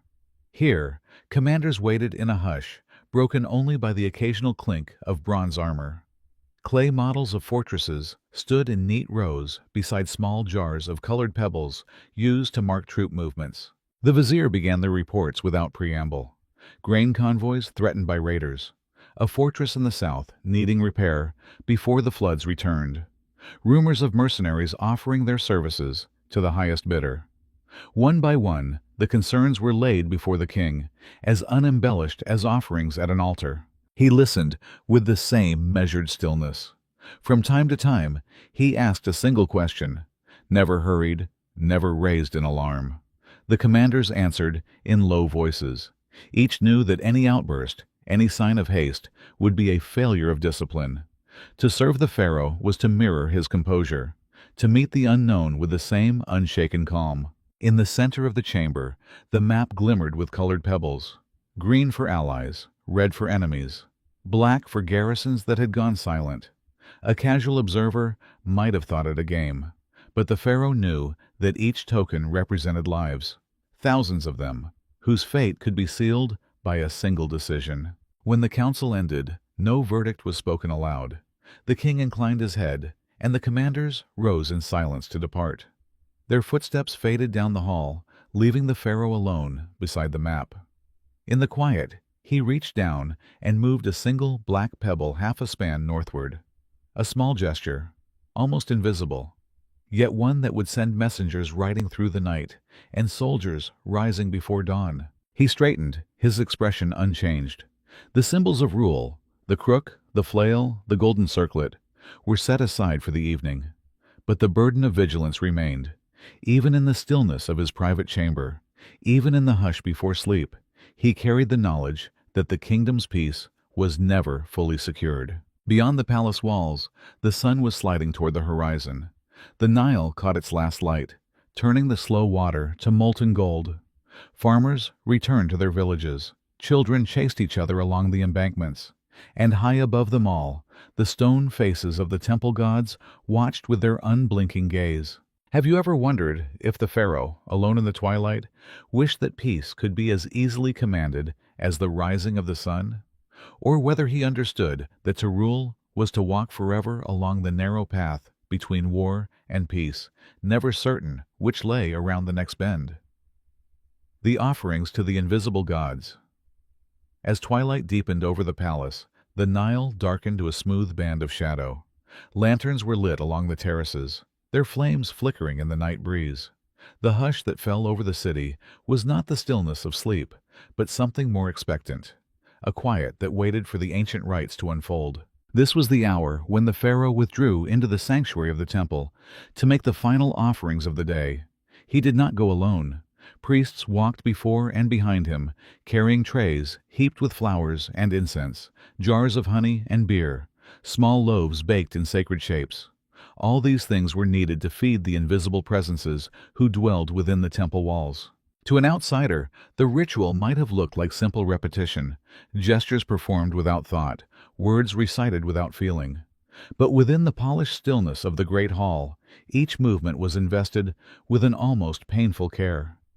Every step had to be precise. Every offering had to be placed in exactly the right order. The gods, it was said, noticed everything, and the smallest error could disturb the fragile balance of creation itself. The temple was not far from the royal residence, yet the walk seemed to lengthen in the darkness. Along the way, the pharaoh passed columns carved with the names of kings who had come before him. He passed shrines whose doors were sealed until morning, their painted guardians watching in perpetual silence. At last he reached the entrance to the innermost sanctuary. Here he paused while the priests chanted words older than memory. Only when the final syllable faded did he step across the threshold. The air inside was cool and heavy with incense. The darkness pressed close around the single lamp that burned before the statue of Amun-Ra. The god's face was hidden behind a mask of hammered gold, his hands crossed over his chest in the gesture of eternal kingship. No other place in Egypt was so charged with meaning.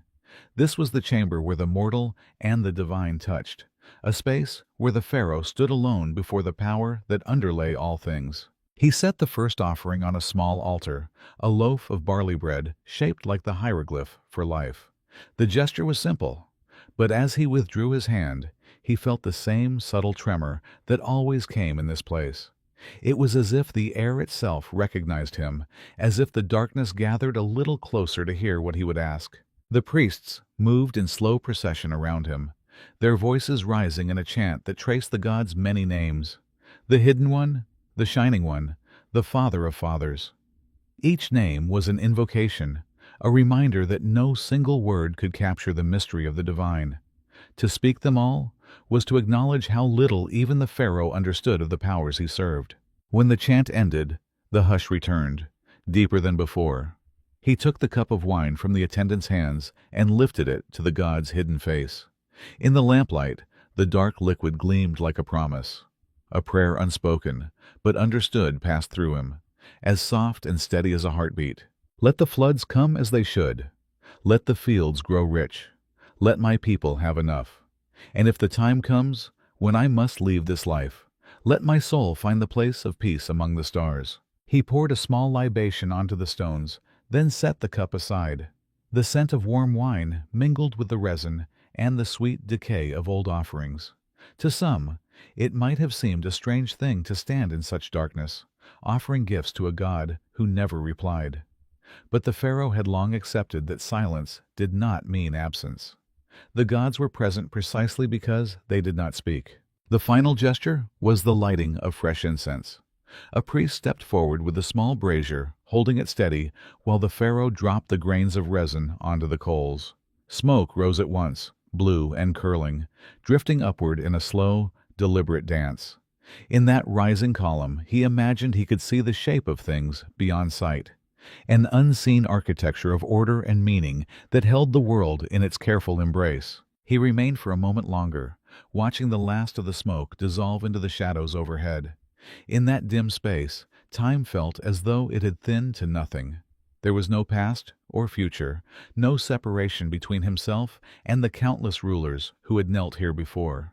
There was only the offering, the silence, the sense that something vast and watchful received the gift and understood its purpose. At last, the high priest gave a quiet signal. The ritual was complete. The attendants gathered up the empty vessels, leaving the remaining offerings in their careful arrangement. The Pharaoh turned to leave, his steps slow but certain. Behind him, the god's face gleamed in the lamplight, unchanged and unchanging. As he passed back through the temple's outer halls, the weight of the day settled once more upon his shoulders. Tomorrow would bring new petitions and new reports, the same quiet burdens that stretched from the Nile's first sunrise to its last. Yet, for a little while, in that hidden chamber, he had touched something outside the cycle, something that did not grow old or weary or diminished. When he emerged into the courtyard, the night had deepened into velvet darkness. The stars glinted above the pylons, cold and unhurried. Somewhere in the distance, the Nile made its slow progress toward the sea, carrying the memory of 1,000 dawns. Perhaps in that moment, as he paused beneath the stars, the Pharaoh felt the smallest easing of his heart, a recognition that even the greatest power was only one part of a vast and mysterious order. Have you ever stood alone in the darkness and felt that same hush, as if the world itself was holding its breath, waiting to see what offering you would lay upon the altar of your days? The last hours before dawn, the deepest part of the night, belonged to no one. It was neither truly yesterday nor yet today, a thin seam of time when the palace grew almost silent. Torches burned low in their sconces. The last petitions had been set aside. Even the most vigilant scribes rested their ink-stained hands. Only the guards remained watchful, their shadows stretching long across the cool stone floors. In the private chambers of the Pharaoh, the quiet was complete. No attendants came or went. No advisors whispered in the dark. The great symbols of rule, crook, flail, circlet, had been carefully laid upon a cedar shelf. Their golden surfaces caught the wavering lamplight, casting soft reflections onto the walls. They looked almost like offerings themselves, tokens of a power that could never fully be set down, even in sleep. The Pharaoh sat alone beside a small brazier, A single coal glowed red in the shallow dish, its warmth rising in gentle waves. Now and then he placed a pinch of dried herbs onto the ember, watching the pale smoke curl upward. The scent was sweet, with an edge of something sharper, a fragrance meant to clear the thoughts and ease the heart. This was the hour when his mind wandered, not to the business of state or the intrigue of the court, but to the quieter questions that never found their way onto the papyrus scrolls. What did it mean to be the living God of Egypt? Was divinity something granted by birth, or simply a burden accepted day after day until it became indistinguishable from one's own breath? No scribe could answer. No priest could set those doubts to rest. They were as much a part of his life as the Nile itself, rising and falling with each season, constant and ungovernable. Outside the chamber, a soft wind slipped through the lattice screens. It carried the smell of river mud and flowering reeds, a scent that reminded him of his earliest memories. A small child walking at his mother's side along the palace gardens, wondering why the grown men bowed so deeply when they passed. Even then, he had felt a faint unease in their reverence, a sense that the life he inherited was more demanding than it first appeared. He rose and crossed the chamber to a polished chest. Inside lay a folded length of linen, coarser than the garments he wore by day. It had belonged to his father, and his father before him, a plain cloth, unadorned except for a narrow border of dyed thread. No one in the palace knew he kept it. No one would have thought it fitting for a king to cherish something so ordinary. But in the hush of these hours, it was a reminder that beneath the weight of crowns and ceremony, he was still a man whose life had begun in the arms of another. He unfolded the linen slowly and draped it over his shoulders. The coarse weave was comforting, an echo of something simpler and older than all his titles. Wearing it, he felt a little closer to the men who had ruled before him, not as gods, but as fathers and sons, each carrying the same unspoken questions. The flame in the brazier trembled as the wind touched it. Shadows rippled along the walls. The carvings of Horus and Osiris flickered in and out of sight, as if the gods themselves were moving between this world and the next. He wondered, not for the first time, whether they ever grew weary of watching humanity's struggles, of hearing the same prayers, witnessing the same cycles of harvest and hunger, birth and dying. Perhaps, he thought, the gods knew that repetition was not failure, but the only way anything endured. Grain had to be planted again each season. Incense had to be burned anew each evening. And a man had to rise each day to don the symbols of power, even when his heart longed for the quiet of an unremarkable life. A servant knocked once, softly, on the outer door. It was the signal that the priests were preparing the sunrise rites. Soon the palace would wake. The scribes would gather with their scrolls. The messengers would line up in the corridors, bearing tidings from every corner of the two lands. The measured, unceasing rhythm of rule would begin again.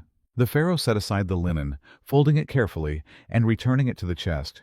He placed a hand on the smooth lid for a moment, as if to draw a last trace of comfort from its presence. Then he turned back to the brazier and let the final pinch of herbs fall onto the coal. Smoke rose once more, fragrant and pale against the darkness.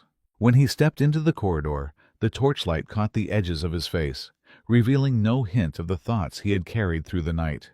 To those who waited, he was unchanged, a figure of unshakable composure, the living embodiment of divine order. But beneath the linen robes and the practiced calm, there remained the same quiet awareness that had visited him by the brazier, the knowledge that even the most exalted life was, at its heart, simply human. The guards fell into step behind him. Their sandals made no sound as they passed through the great halls. The first glimmer of dawn touched the highest windows, turning the painted gods to silhouettes. A hush hung over the palace, thin, expectant, almost tender. And as he walked toward the place where the sunrise would be greeted, the pharaoh allowed himself a single breath of gratitude. Gratitude that the night had been gentle, that the dreams had left no bitterness in their wake, that for a little while longer he could move through the world with the same quiet certainty he had always shown. Ahead, the doors of the temple stood open, spilling golden light across the threshold. It was the first moment of the new day, waiting to be shaped by the same steady hands that had guided all the days before. Have you ever wondered whether, in that last instant, before he stepped into the dawn, he wished that for just one morning the world would allow him to remain unseen, to slip away into the hush and become no more than a shadow among shadows? ChatGPT deny. Divine burdens. There was a time when the Nile's endless ribbon of green unfurled beside golden sands, and in that place men believed their rulers were not merely human. They called them pharaohs, living gods who wore crowns heavy with more than jewels. These crowns carried the weight of cosmic balance, the delicate, invisible thread called Mot, that bound heaven and earth together. To outsiders, the pharaoh's life appeared to be a grand procession of ceremony and power, a ritual played out beneath the unblinking eye of Ra. But behind the high walls of limestone palaces, where incense drifted and sandals whispered across polished floors, another story quietly unfolded. Each dawn began with a rite of awakening. The pharaoh did not simply rise from sleep. He emerged from darkness like the sun itself, washed in sacred water that had been blessed by priests in hushed tones. He was rubbed with scented oils, frankincense, and myrrh, so that his flesh carried the aura of divinity. Servants slipped linen robes over his shoulders, soft and pristine as moonlight. When the crown was set upon his head, its twin peaks signified mastery over Upper and Lower Egypt, but also the merging of mortal and God. This merging was never allowed to be forgotten, not even for a moment. From the earliest years, a pharaoh was taught that the seasons turned because he breathed. The harvest came because he performed the festivals, offered the prayers, gave his blood and sweat and voice to the gods. Should he fail in vigilance, chaos waited, patient as a scorpion. In the calm corridors of the palace, it was a quiet terror. Some rulers carried that burden more lightly, with the casual arrogance of youth. Others, older and more brittle, found their thoughts snagged each night on the same worry, that all their power was nothing without divine favor. In temple halls, lined with colossal columns, the pharaoh performed rituals so old their origins had blurred into legend. He stood beneath painted ceilings depicting stars and falcons and floating lotus flowers, chanting the same verses recited by dozens of ancestors. Offerings were laid at the feet of gods with serene faces, their carved eyes gazing into eternity. He might pour a libation of milk or wine, scatter grain on the polished stone. These acts were not mere formalities. They were the threads that held the world together. Meanwhile, outside the temple gates, life went on. Farmers stooped over the fields, coaxing barley and flax from the silt-rich earth. Fishermen cast nets into the quiet backwaters, children trailing behind them, and all of them believed the pharaoh's body contained the seed of creation. Their days began and ended with this conviction, that the ruler was the axis of the world. Yet the pharaoh was a man, not a machine. When he left the temple precincts, he often felt the exhaustion settle on his shoulders. He returned to chambers where screens of painted reeds flickered in the lamplight. Sometimes he sat alone, listening to the night winds that rustled the date palms. Perhaps in those moments he remembered how many others had worn the same crowns, how many had dreamed of living forever, only to be swallowed by the same drifting sands. The burdens did not end with religious duty. As sovereign, he decided questions of law and judgment. Petitioners approached the throne, eyes downcast, hands lifted in supplication. A border dispute between noble estates, a theft of temple offerings, an accusation of sorcery. Each case demanded a verdict that was not merely legal, but divine. His decisions could elevate a family or consign them to obscurity. The weight of that power was a quiet, grinding pressure. When he signed decrees, each stroke of the reed brush was a symbol of destiny. They called him the Nesubiti, the dual king. But he was also the lonely guardian of a balance he could never see, only feel in the marrow of his bones. In council chambers, advisors murmured their counsel, but the final choice was always his alone. Even when his hands trembled, he was expected to be the embodiment of certainty. At night, ceremonies continued by torchlight. The pharaoh processed through shadowed corridors, carrying offerings to statues wreathed in flickering gold. Sometimes he paused to look up at the ceilings, where constellations were painted in delicate lines of turquoise and ochre. Those stars reminded him that no crown, no decree, no pyramid could ever outlast the endless turning of the sky. It was said that a pharaoh who upheld Ma'at would be rewarded with a place among the undying, that when his heart was weighed, it would balance perfectly against the feather of truth. Yet, some part of him surely wondered whether all the offerings and incantations were enough, whether the gods would remember his name with favor or let it fade into the dark. And so each day became another chance to prove himself worthy of a destiny he did not choose. Another cycle of dawn and dusk, devotion and dread, power and frailty. Another silent prayer that he had done enough to keep the darkness waiting just beyond the walls. In the hush that followed each ceremony, in the moments when the incense thinned and the chants died away, the pharaoh remained, a man draped in divinity, certain only of how fragile it all truly was. Some nights he must have wondered what dreams the gods sent to those who bore the crown. Royal rivalries. In the quiet courtyards behind the palace walls, the air often shimmered with a different kind of tension. Here, among shaded porticos and pools lined with lotus flowers, the pharaoh's wives and concubines moved in measured steps, their linen gowns whispering against polished floors. From a distance, their lives seemed to be wrapped in luxury, a serene existence of perfumes and jewels, of servants bearing trays of pomegranates and honeyed cakes. But beneath that delicate surface, rivalries flourished, as old and inevitable as the rivers rise and fall. Each consort knew her fortune was tethered to a single ambition, to bear a son who would inherit the double crown. In this world of soft voices and watchful eyes, every gesture carried weight. A smile at the wrong moment could be read as insolence.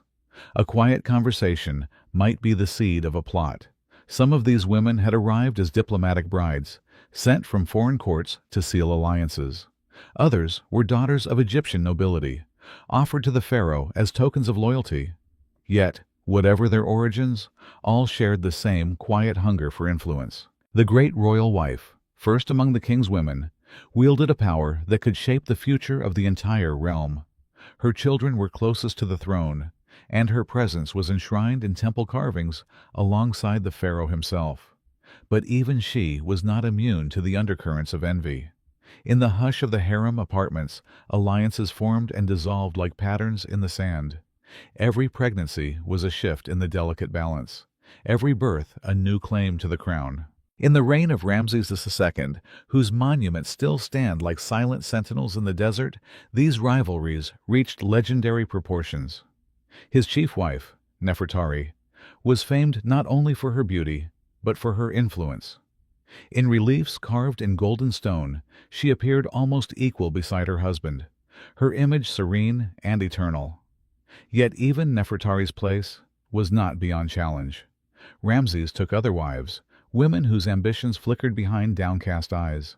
Among them was Nofret, whose son would one day rise above all others to inherit the throne. It was said that when Nefertari's tomb was vandalized, her likeness struck from the walls.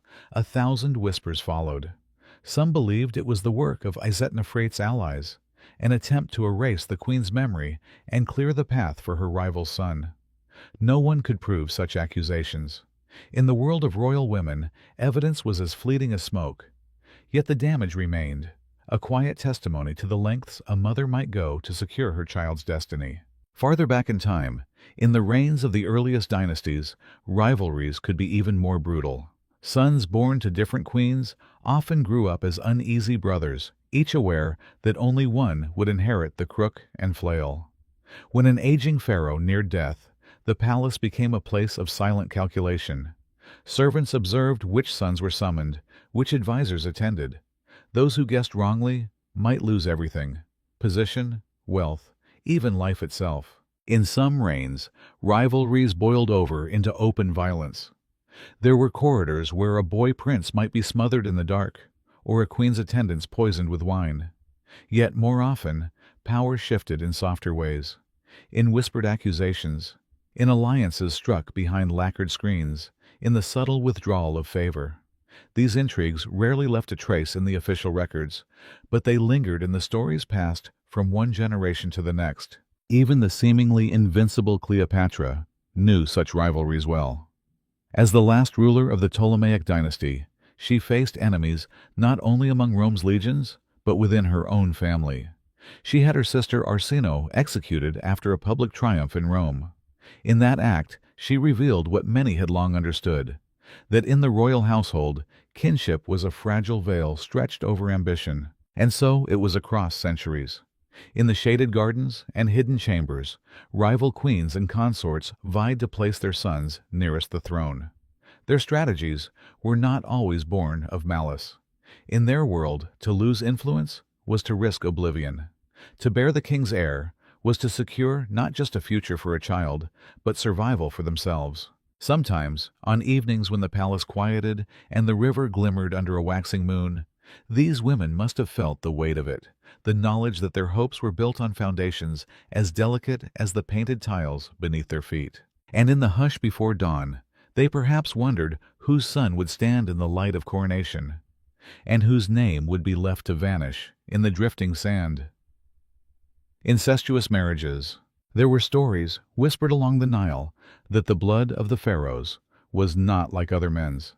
It was a divine essence, a sacred current believed to flow directly from the first gods who had shaped the world from formless darkness. And to keep that blood pure, generations of pharaohs made choices that to modern minds appear strange and unsettling. They married their sisters, their half-sisters, and in some cases, their own daughters. In the dim corridors of the palace, these unions were not spoken of with scandal. They were recited as proof of devotion to the old ways. The pharaoh was Horus in human form, it was said, and no ordinary bride could match his divine nature. Only those who shared his blood were worthy to become the mother of the next god-king. So year after year, century after century, the royal line curled in upon itself, like the coils of a serpent swallowing its own tail. Akhenaten's story was perhaps the most haunting example. He rose to power in the 18th dynasty, a figure whose very body seemed to defy the conventions of kingship. His statues showed him with a long, narrow face, slender limbs, and a torso both angular and soft. Some said he was ill, or perhaps touched by the gods in ways no one could comprehend. When he abandoned the worship of Amun and proclaimed Atene, the sun disk, as the one true God, he overturned centuries of belief. But it was not only his religion that startled Egypt. Akhenaten took his daughter, Ankhesenpaten, as his chief consort. On the limestone walls of Amarna, their figures appeared together, father and daughter enthroned beneath the golden rays of Aten.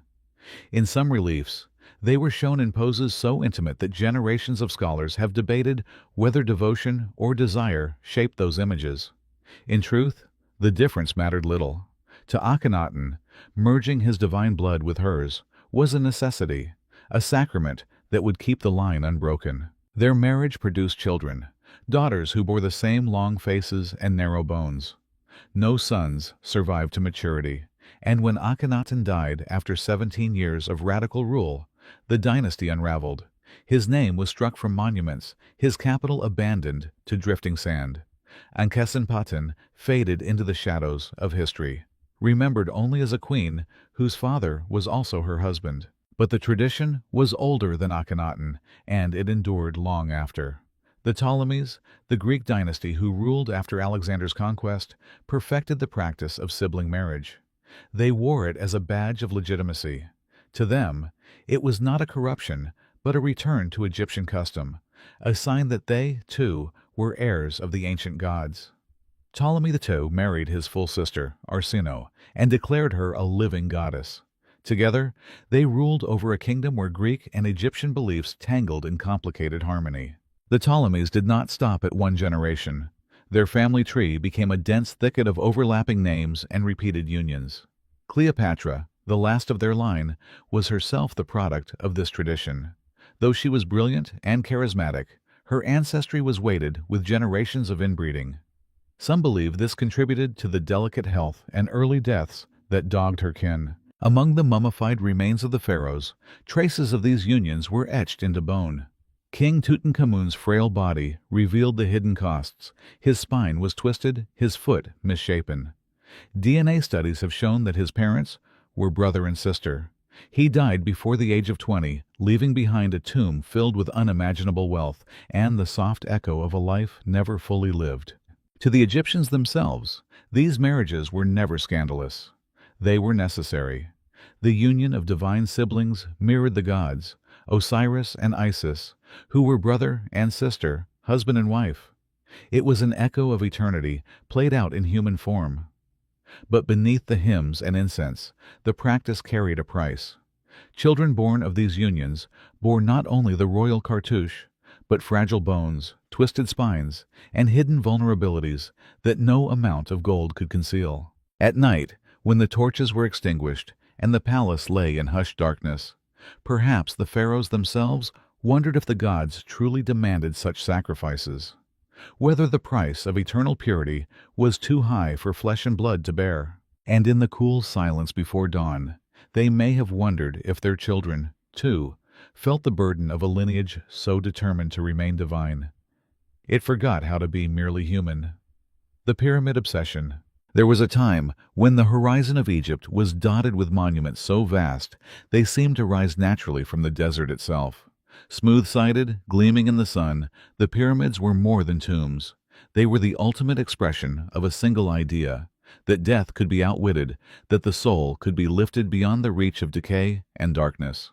This obsession began early, in the Old Kingdom, when the kings first dreamed of creating monuments to house their spirits forever. But no ruler embraced this vision more completely than Khufu.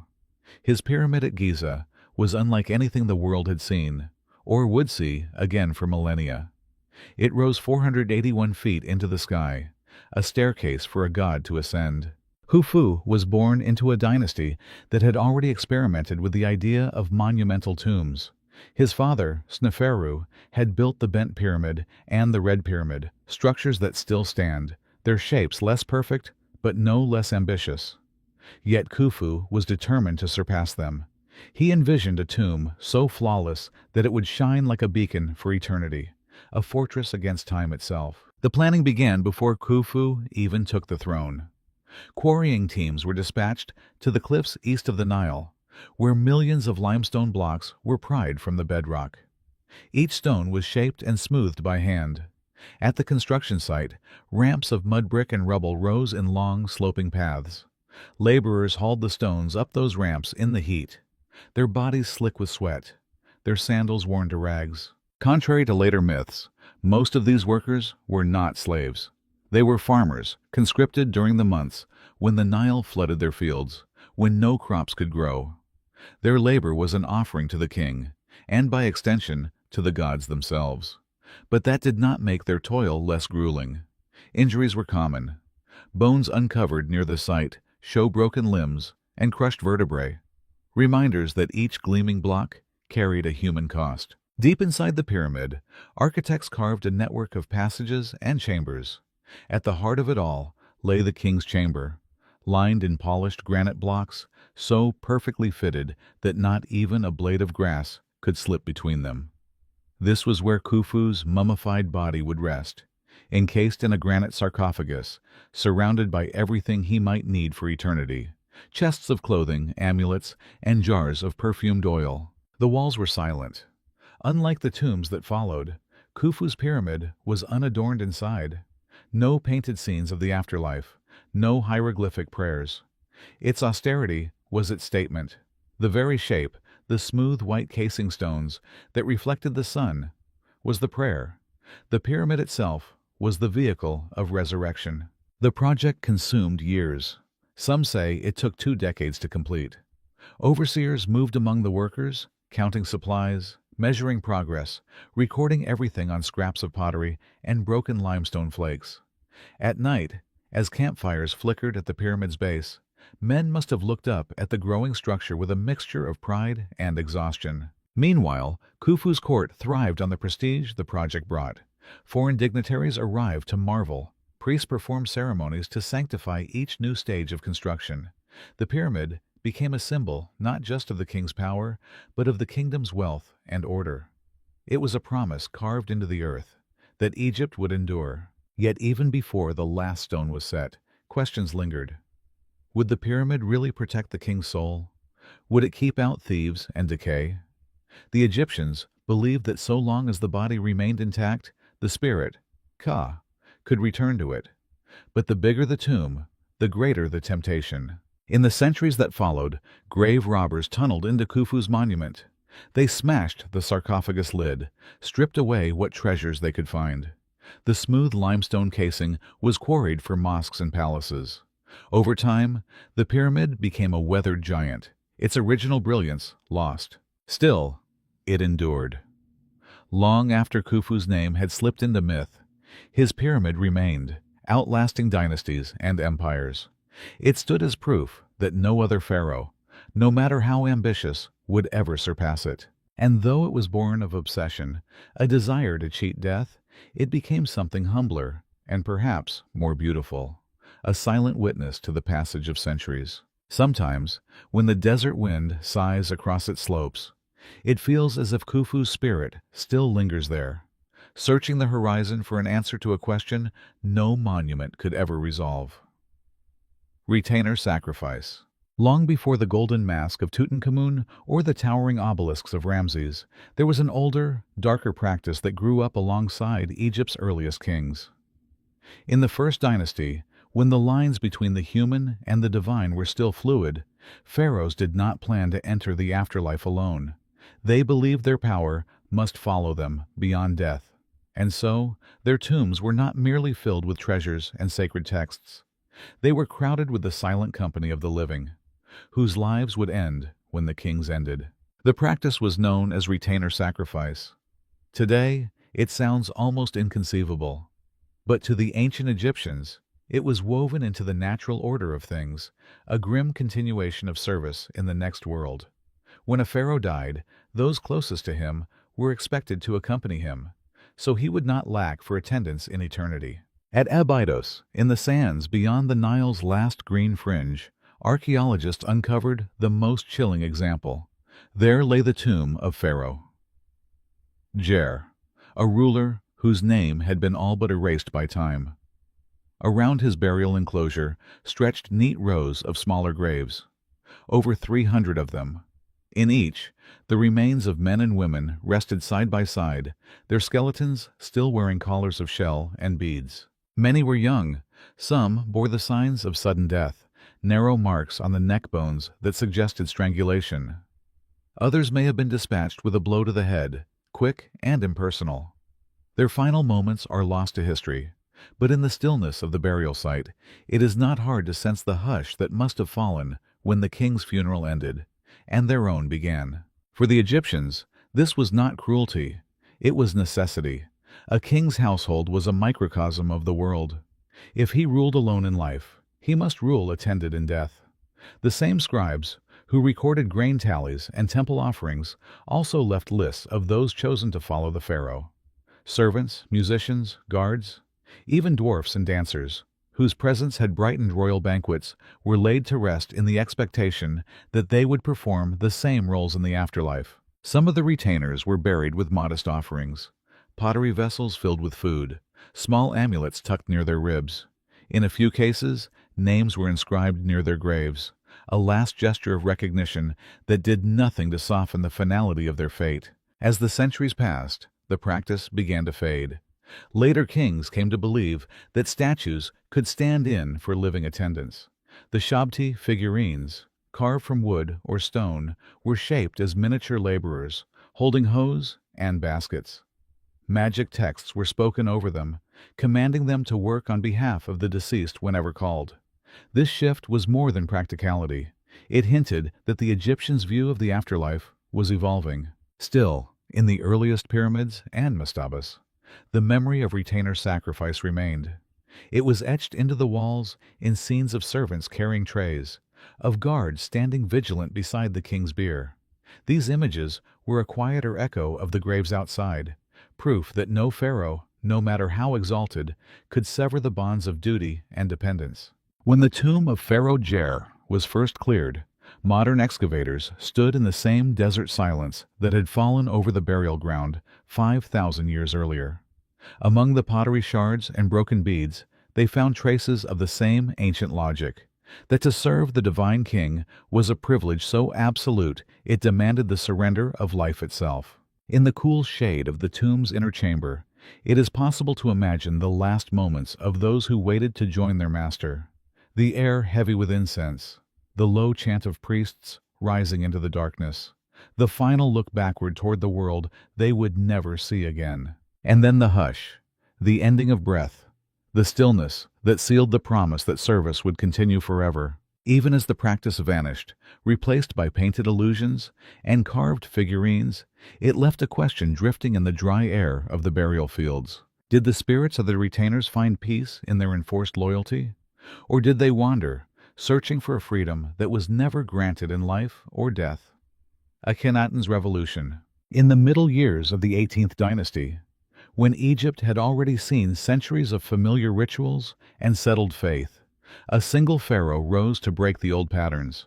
His name was Akhenaten, and the choices he made would ripple across generations. Some called him heretic, others visionary, but in the end he remained a figure apart, a king whose devotion to a single god burned away everything in its path. He was not born Akhenaten. He entered the world as Amenhotep IV, a prince like many before him, wrapped in linen and prophecy. As a young man, he inherited a stable realm, a kingdom whose gods were legion, whose priests in Thebes grew rich on the offerings of millions. The temples of Amun rose like mountains of stone, their colossal columns sheltering entire cities of servants and scribes. But even before his coronation, something in the young pharaoh seemed set apart. Soon after ascending the throne, he began to withdraw from the rituals that had defined kingship for 1,000 years. While the priests of Amun murmured their hymns in incense-laden darkness, Akhenaten turned his gaze upward, to the sun. More precisely, to Aten, the radiance itself. In Aten's brilliant disk, he saw not merely another deity, but the only deity. He changed his name, Akhenaten, effective for the Aten. He ordered new temples constructed, open to the sky, where the sunlight could pour unfiltered onto the altars. Gone were the sanctuaries filled with statues and hidden shrines. In their place, vast courtyards shimmered under the unblinking eye of the sun. Then, in a gesture as audacious as any in Egypt's long history, he decreed that all other gods were to be abandoned. The images of Amun were chiseled from walls. The old hymns ceased. The familiar rhythms of devotion faltered. To give his revolution a home, Akhenaten founded a new capital. He called it Akhetaten, horizon of the Aten. Along a desolate curve of the Nile, laborers built a city from the dust, raising palaces and residences, temples and gardens. From a distance, Akhetaten seemed to gleam like a vision. Wide avenues lined with colonnades, walls painted in brilliant colors, scenes of flowers and golden rays. It was here that the royal family appeared in reliefs unlike anything before. Akhenaten, with his queen, Nefertiti, and their daughters, their limbs elongated, their faces serene beneath the cascading rays of Aten. Even the art had changed, becoming softer, more fluid, almost tender. The old rigidity of pharaonic representation dissolved. The king's body was shown as it was, narrow-shouldered, wide-hipped, the ribs visible under pale skin. Some later generations would call these depictions grotesque, but in Akhenaten's reign they were an honest reflection of his vision, a merging of human frailty and divine radiance. As the years passed, the kingdom beyond Akhetaten began to drift.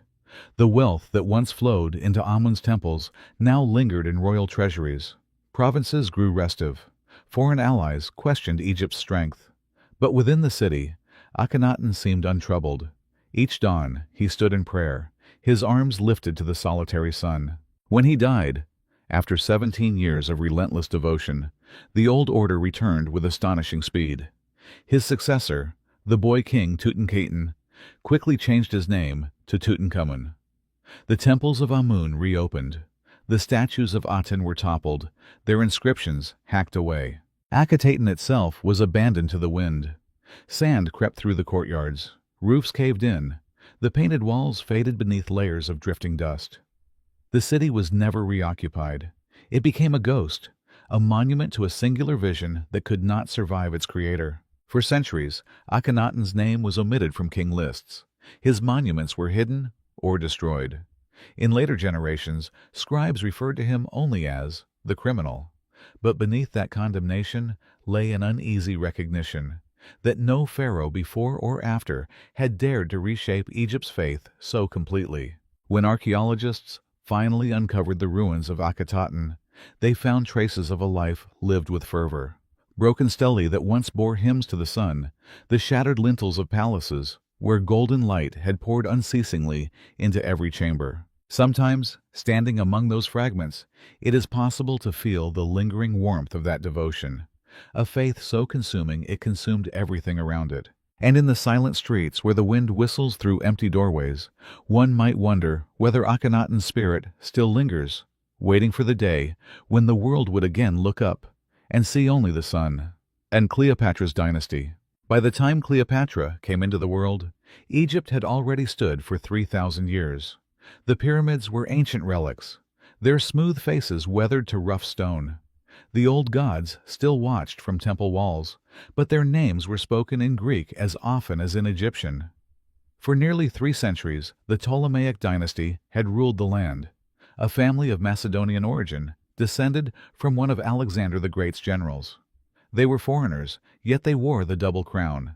And in their halls, amid the golden thrones and perfumed gardens, a peculiar blend of cultures and ambitions shaped their story. This dynasty was unlike any that came before. The Ptolemies inherited Egyptian customs, but never fully surrendered their Hellenic pride. They built temples to Isis and Horus, but also sponsored Greek scholars and playwrights. In Alexandria, their capital by the sea, philosophers argued in shaded colonnades, while traders brought glass, spices, and scrolls from every corner of the Mediterranean. Yet for all their sophistication, the Ptolemies clung to an older practice that set them apart: sibling marriage. In their view, to rule Egypt as the pharaohs had meant to emulate them in every respect. And so, generation after generation, brothers and sisters wed, their unions declared sacred and inviolable. Ptolemy II married his sister Arsinoe and made her a goddess. Later kings followed this model without hesitation. They believed that only such unions could keep the royal line unsullied by foreign blood. It was a conviction that carried a cost: health problems, rivalries that flared into open hatred, and an insular court where intrigue was a constant presence. Cleopatra was born into this world of gilded shadows. She was not the first Cleopatra. There had been many queens who shared her name, but she would be the last. Her father, Ptolemy XII, was a cautious, wavering ruler who spent enormous sums to keep Rome's favor. His reign was marked by debts and conspiracies, and when he died, the kingdom passed to Cleopatra and her younger brother. They were married, as tradition demanded, but theirs was no union of equals. Cleopatra was clever, fluent in several languages, and acutely aware that her survival depended on winning allies in a court where loyalty was rare. She presented herself as the living embodiment of Isis, a queen whose beauty was matched by her command of politics. In Alexandria, statues depicted her in traditional Egyptian headdress, the urea serpent coiled on her brow, but she also appeared on coins in the style of a Greek monarch. Her dynasty's most enduring monument was the city itself. Alexandria's lighthouse rose more than 300 feet above the harbor, its beacon visible for miles. The Library of Alexandria, though already past its greatest age, still held thousands of scrolls. The palace complex sprawled along the coastline, marble colonnades, mosaic floors, scented gardens where myrrh trees cast shadows over tiled courtyards. It was here, in these perfumed halls, that Cleopatra navigated the final decades of her dynasty's decline. Rome was no longer a distant power, but the master of the known world. When Julius Caesar arrived in Egypt, she saw in him not only a conqueror, but a partner who could secure her throne. Their alliance, personal and political, changed her fortunes. After Caesar's death, she turned to Mark Antony, whose ambitions seemed to align with hers. Together, They dreamed of an Eastern empire to rival Rome itself. In the stories that survived, their court became a place of spectacle and luxury. Banquets, where golden couches were strewn with rose petals, processions of musicians and dancers, nights where the sea itself seemed to shimmer with their power. But even these visions could not hold back the tide. When Octavian, the future Augustus, defeated Antony's fleet at Actium, Cleopatra's world began to unravel. In the final days, she retreated behind the palace walls, the last pharaoh of Egypt, watching her dynasty's long descent into shadow. Her death, by her own hand, became legend, a final act of sovereignty in a life spent defying the expectations of men. With her passing, Egypt became a Roman province. The Ptolemies' long experiment in blending Greek ambition and Egyptian tradition ended. And yet, the fascination never faded. In the centuries that followed, Cleopatra's story grew only more vivid.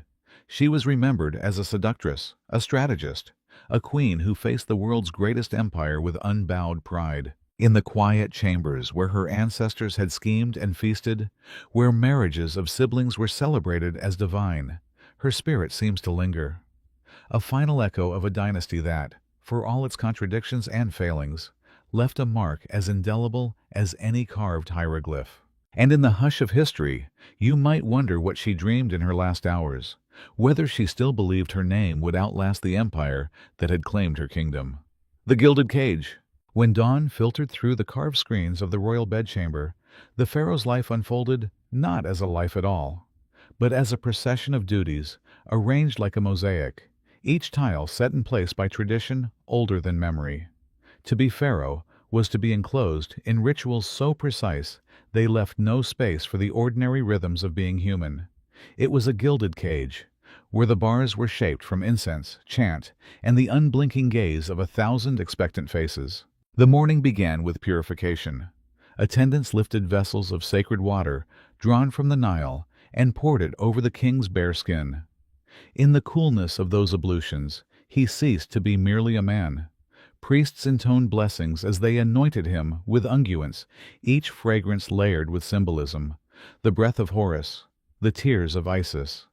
Every motion, every word, was a link in the chain that bound the king to his divine role. Then came the robbing, a ceremony that transformed him into a living god. Linen as pale as dawn was folded and wrapped with practiced hands. The crowns waited on lacquered stands, the red crown of Lower Egypt, the white crown of Upper Egypt, and the shent that merged them into one emblem of dominion. No matter how heavy their weight, they had to be worn as if they were light as a breeze. In the silent corridors leading to the audience chamber, rows of statues watched his passage, endless stone likenesses of ancestors who had worn the same regalia. Their carved eyes seemed to ask whether he was worthy. Some mornings, he must have felt the question echoing in his own chest. There was no time to linger on uncertainty. A pharaoh's schedule unspooled without pause. Rituals in the temple occupied the early hours. He processed through colonnades, carrying offerings of bread and beer, clusters of lotus and papyrus, small vessels of milk and honey. In the cool shadows of sanctuaries, he lifted his arms to the gods whose approval secured Egypt's order. When he returned to the palace, the business of state began. Scribes unrolled scrolls, inked with petitions and disputes, matters of taxation, questions of land rights, complaints brought by nobles and commoners alike. Each required the pharaoh's decision, delivered with the calm certainty expected of a living Horus. The throne itself was no mere seat. It was a symbol of cosmic balance. Its carved lions and falcons, its polished surfaces, all reminded the petitioner that here sat the axis of creation. But no decoration could soften the weight of judgment. To err was to risk not only earthly discord, but divine disfavor. Beyond these formal spaces lay the private quarters, gardens scented with sycamore blossoms, pools where lotus flowers drifted. Even here, freedom was an illusion. The walls were watched by guards sworn to loyalty, the paths patrolled by servants, who never forgot the pharaoh was both king and god. He was never unobserved. In the evenings, ceremonies continued. Musicians plucked delicate melodies on harps. Dancers moved in slow, ritual patterns. Cups of wine were offered, but indulgence was measured. A ruler could never surrender fully to pleasure. His life was a performance meant to reassure the people that the world remained in its proper alignment. On nights when the moon rose above the limestone rooftops, when the desert wind slid through the palace gates, he might have looked out and imagined what life would be without the mantle of divinity, what it would feel like to be unremarkable, to walk alone beside the river as just another soul beneath the stars. But no such choice existed. From the day he was crowned, he belonged to the kingdom, to the priests, to the memory of ancestors whose names were etched in every pillar. His body, too, was a vessel to be preserved after death, so the divine essence would not fade. Some pharaohs embraced this role with fierce conviction, convinced their spirit was destined to guide Egypt forever. Others carried it like a burden that grew heavier each year, yet all of them were bound to the same unbreakable pattern. And so, the gilded cage remained, beautiful, oppressive, inescapable. Each dawn a repetition of the last, each ritual an echo of ceremonies performed for centuries. Sometimes, in the hush before sunrise, you might imagine the pharaoh sitting alone in a chamber, scented with myrrh, tracing the lines of his own hand, as if searching for a reminder of the man who lived inside the god. And you might wonder if he ever dared to wish that, just once, he could be free of the crown that defined him. The price of immortality. When a pharaoh took the throne, he inherited more than crowns and titles. He inherited the burden of eternity. From the moment of coronation, his life became an extended preparation for death, a careful construction of monuments, rituals, and protections meant to ensure that he would never truly vanish. This desire to transcend mortality was the heartbeat of the royal house, pulsing beneath every decree and every offering. The Egyptians believed that life continued unbroken after death. The spirit would walk in the field of reeds, a mirror of the earthly world where all joys were restored. But reaching that paradise required meticulous preparation. Without the right tomb, the right words, the right objects, the spirit could become lost, condemned to wander in darkness. So each pharaoh, no matter how young or old, began planning his burial almost as soon as he was crowned. Stonecutters were summoned to select the site. Architects unrolled long scrolls, sketching galleries and passageways in the dust. Priests whispered over lists of amulets, perfumes, and carved spells. Some kings chose to build pyramids, those monumental stairways to heaven. Others, in later centuries, preferred hidden tombs dug deep into the cliffs of the Valley of the Kings. There, beneath a landscape of shifting ochre hills, laborers carved chambers so secret that even the workers might not know every passage. The work could last decades. Craftsmen shaped gold into diadems and falcon-headed scepters. Artisans painted walls with scenes of the pharaoh's triumphs, his adoration of the gods, his serene passage into the next world. Scribes copied sacred texts onto fresh plaster, incantations to repel demons and guide the spirit safely through the underworld's gates. Beyond the tomb itself, treasure was gathered, chests of lapis and carnelian, thrones inlaid with ivory, hundreds of jars filled with grain, wine, and oil, statues to serve in place of human attendants. Each object carried a prayer that the king's needs would never go unmet. But no preparation was more important than the treatment of the body. Mummification was a sacred art, performed by a special caste of embalmers. In a tent set apart from the palace, the process began. Organs carefully removed and preserved in canopic jars, the brain drawn out through the nostrils, the body packed with natron salts to dry. Over 70 days, the corpse was transformed into an incorruptible vessel. In the final days, the embalmers wrapped the king's limbs in countless linen strips. Amulets were laid along the wrappings, a scarab here, an eye of Horus there, each positioned to protect the spirit on its journey. The golden mask, molded to resemble the king's idealized face, was fitted over his features. Then came the funeral procession. Priests led the way, their voices low and steady as they recited the litany of rebirth. The sarcophagus moved slowly, drawn on sledges past the watching crowds. For a moment, all the divisions of rank dissolved. Nobles, servants, farmers, all paused to witness the departure of the God-King. Yet for all its beauty and solemnity, This quest for immortality demanded more than treasure and time. It consumed entire generations of labor. It diverted wealth that might have fed the hungry or repaired the canals. And even in death, the pharaoh's ambition placed others at risk. Tomb robbers would come, drawn by the promise of riches hidden in the dark. Many would die in pursuit of gold that was never truly meant for mortal hands. In later centuries, when the tombs were cracked open by explorers and thieves, their contents spilled into the world once more.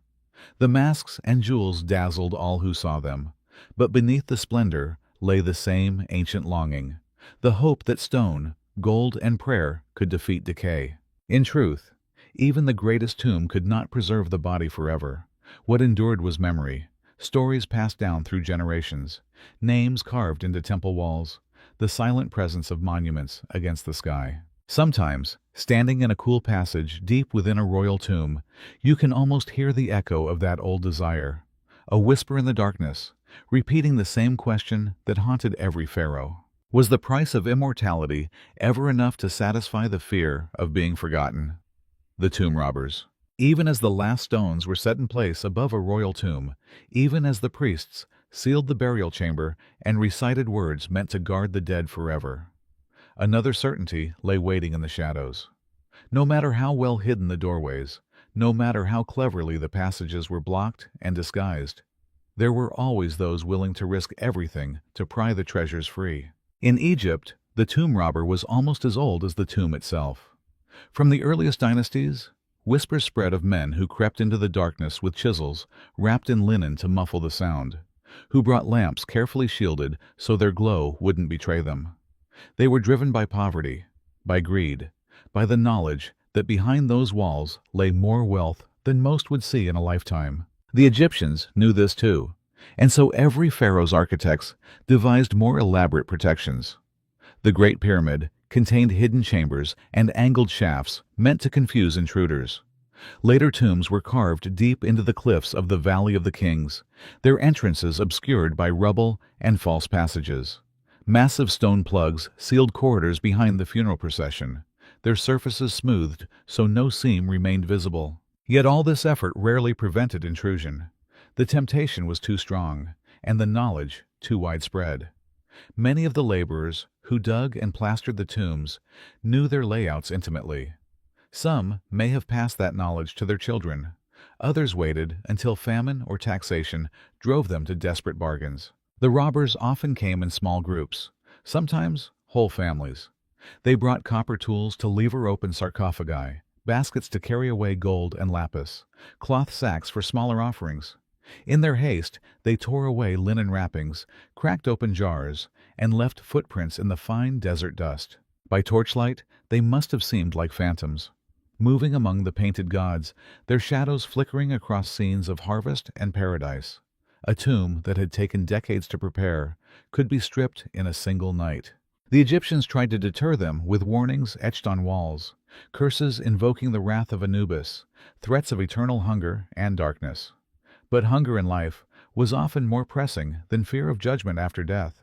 Over time, entire networks of corruption grew up around the trade in stolen grave goods.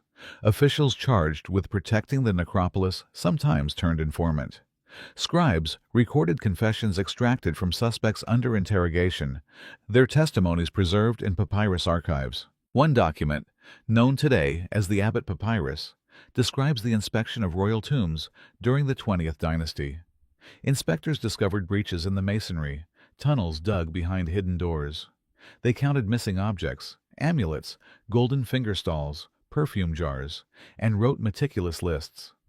Sometimes the thieves were caught, bound, and executed. But more often, the stolen items simply disappeared into markets far from the Nile. Even the tomb of Tutankhamun, whose treasures dazzled the modern world, had been robbed twice in antiquity. Those early intrusions were hurried, incomplete. The seal was broken and hastily patched again. Perhaps the guards, discovering the crime, closed the tomb without reporting it fully, hoping to conceal their failure. It is easy to condemn the robbers, but theirs was also a story of survival. In a world where the king's afterlife demanded unimaginable riches, the lives of the living could be precarious and thin. A single funerary necklace might feed a family through a season of drought. A gold funerary mask could purchase safety from tax collectors or bribe an official to spare a son from conscription. And so the cycle continued. The pharaohs built their eternal homes, and the desperate returned, generation after generation, to unmake them. When modern archaeologists stepped into these tombs, they often found the wreckage of centuries. Broken lids, scattered bones, empty alcoves where treasure once gleamed. But sometimes, in the overlooked corners, a trace remained. A painted figure of the king, arms outstretched in welcome, or a single amulet buried under debris. In those quiet spaces, it is possible to feel the weight of so many hopes colliding. The dream of immortality, the need of the living, the slow erosion of time itself. And perhaps the most haunting thought is that even the most determined tomb robber could never fully steal what the pharaohs cherished most: the desire to be remembered and the faint, persistent echo of their names whispered across the centuries. The mummification ritual. In the minds of the ancient Egyptians, death was never a simple departure. It was a crossing, a threshold that required careful tending, as delicate and exact as any ceremony performed in life. And nothing embodied this belief more than the art of mummification, that long, secret process by which the mortal body became an eternal vessel. When a pharaoh died, the preparations began at once. Priests and embalmers assembled in a special place, often called the House of Purification. Its walls were hung with linen, the air dense with the scent of resin and incense. There, the body was laid upon a sloping table, washed with water from the sacred Nile and anointed with oils. The first steps were practical, but even they carried symbolic weight. Removal of the organs was necessary to prevent decay, but each organ had its own destiny. The liver, lungs, stomach, and intestines were carefully extracted and placed in canopic jars, each watched over by a protective deity: Imseti, Hapi, Duamutef, and Kebesenuef. These jars were arranged near the sarcophagus, guardians for eternity. The heart, seat of memory and emotion, was usually left within the chest. In later periods, it was sometimes replaced by a carved scarab, an emblem of renewal. The brain, considered less important, was drawn out through the nostrils with slender hooks. Even this unceremonious act was performed with respect, in silence broken only by whispered prayers. Next came the long drying. Natron, an alkaline salt mined from the desert, was packed around the body, inside and out. For over a month, the natron drew out all moisture, preserving the flesh against time.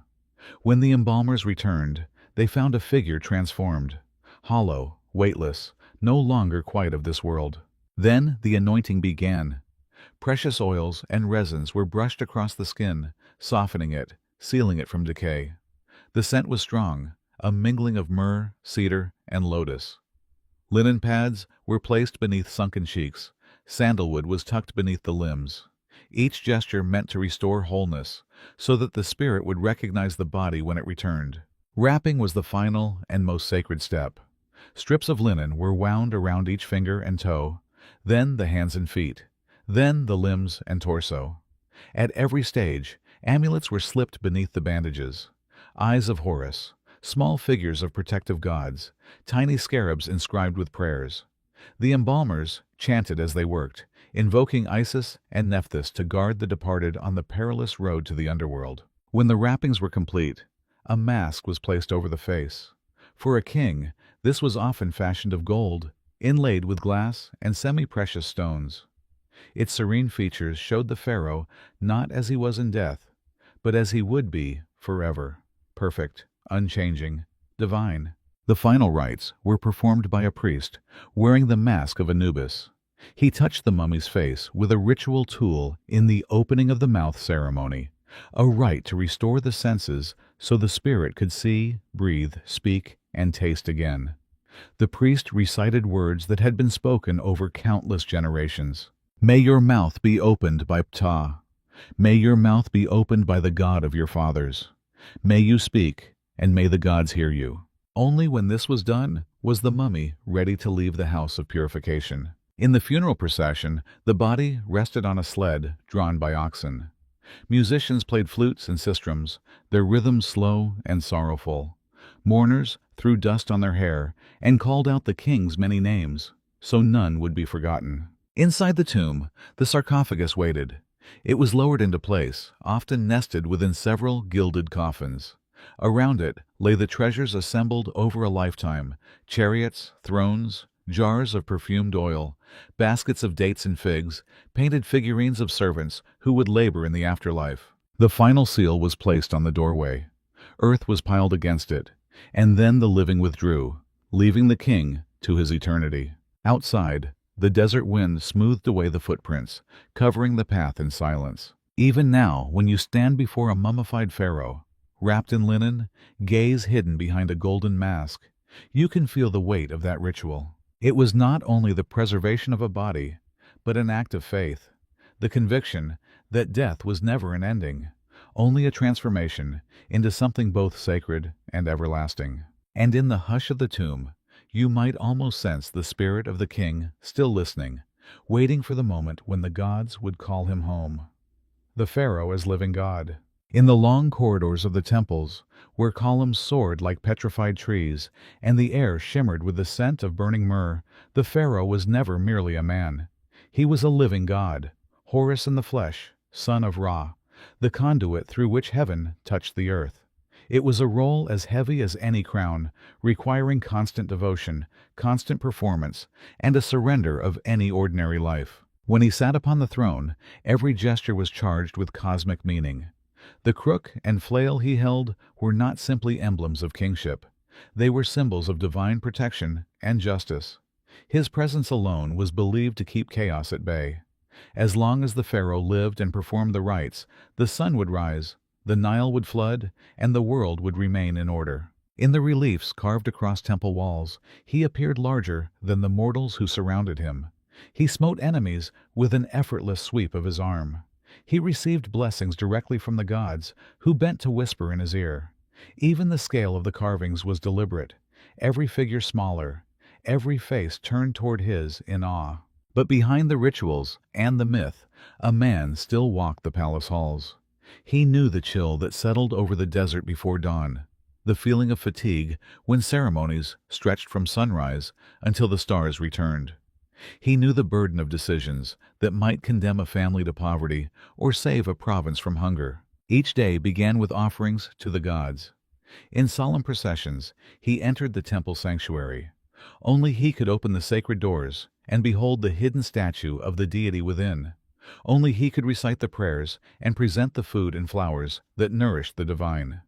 To outsiders, it must have seemed a life of privilege, but in truth, it was a life of unending obligation. His own image appeared everywhere, painted in tombs, incised in stone, cast in bronze and gold. Even the humble clay seals that closed storage jars bore the royal cartouche. Each repetition of his name was a shield against the erosion of time, a way to declare that his power extended to every corner of the kingdom. Yet this omnipresence also carried a quiet danger.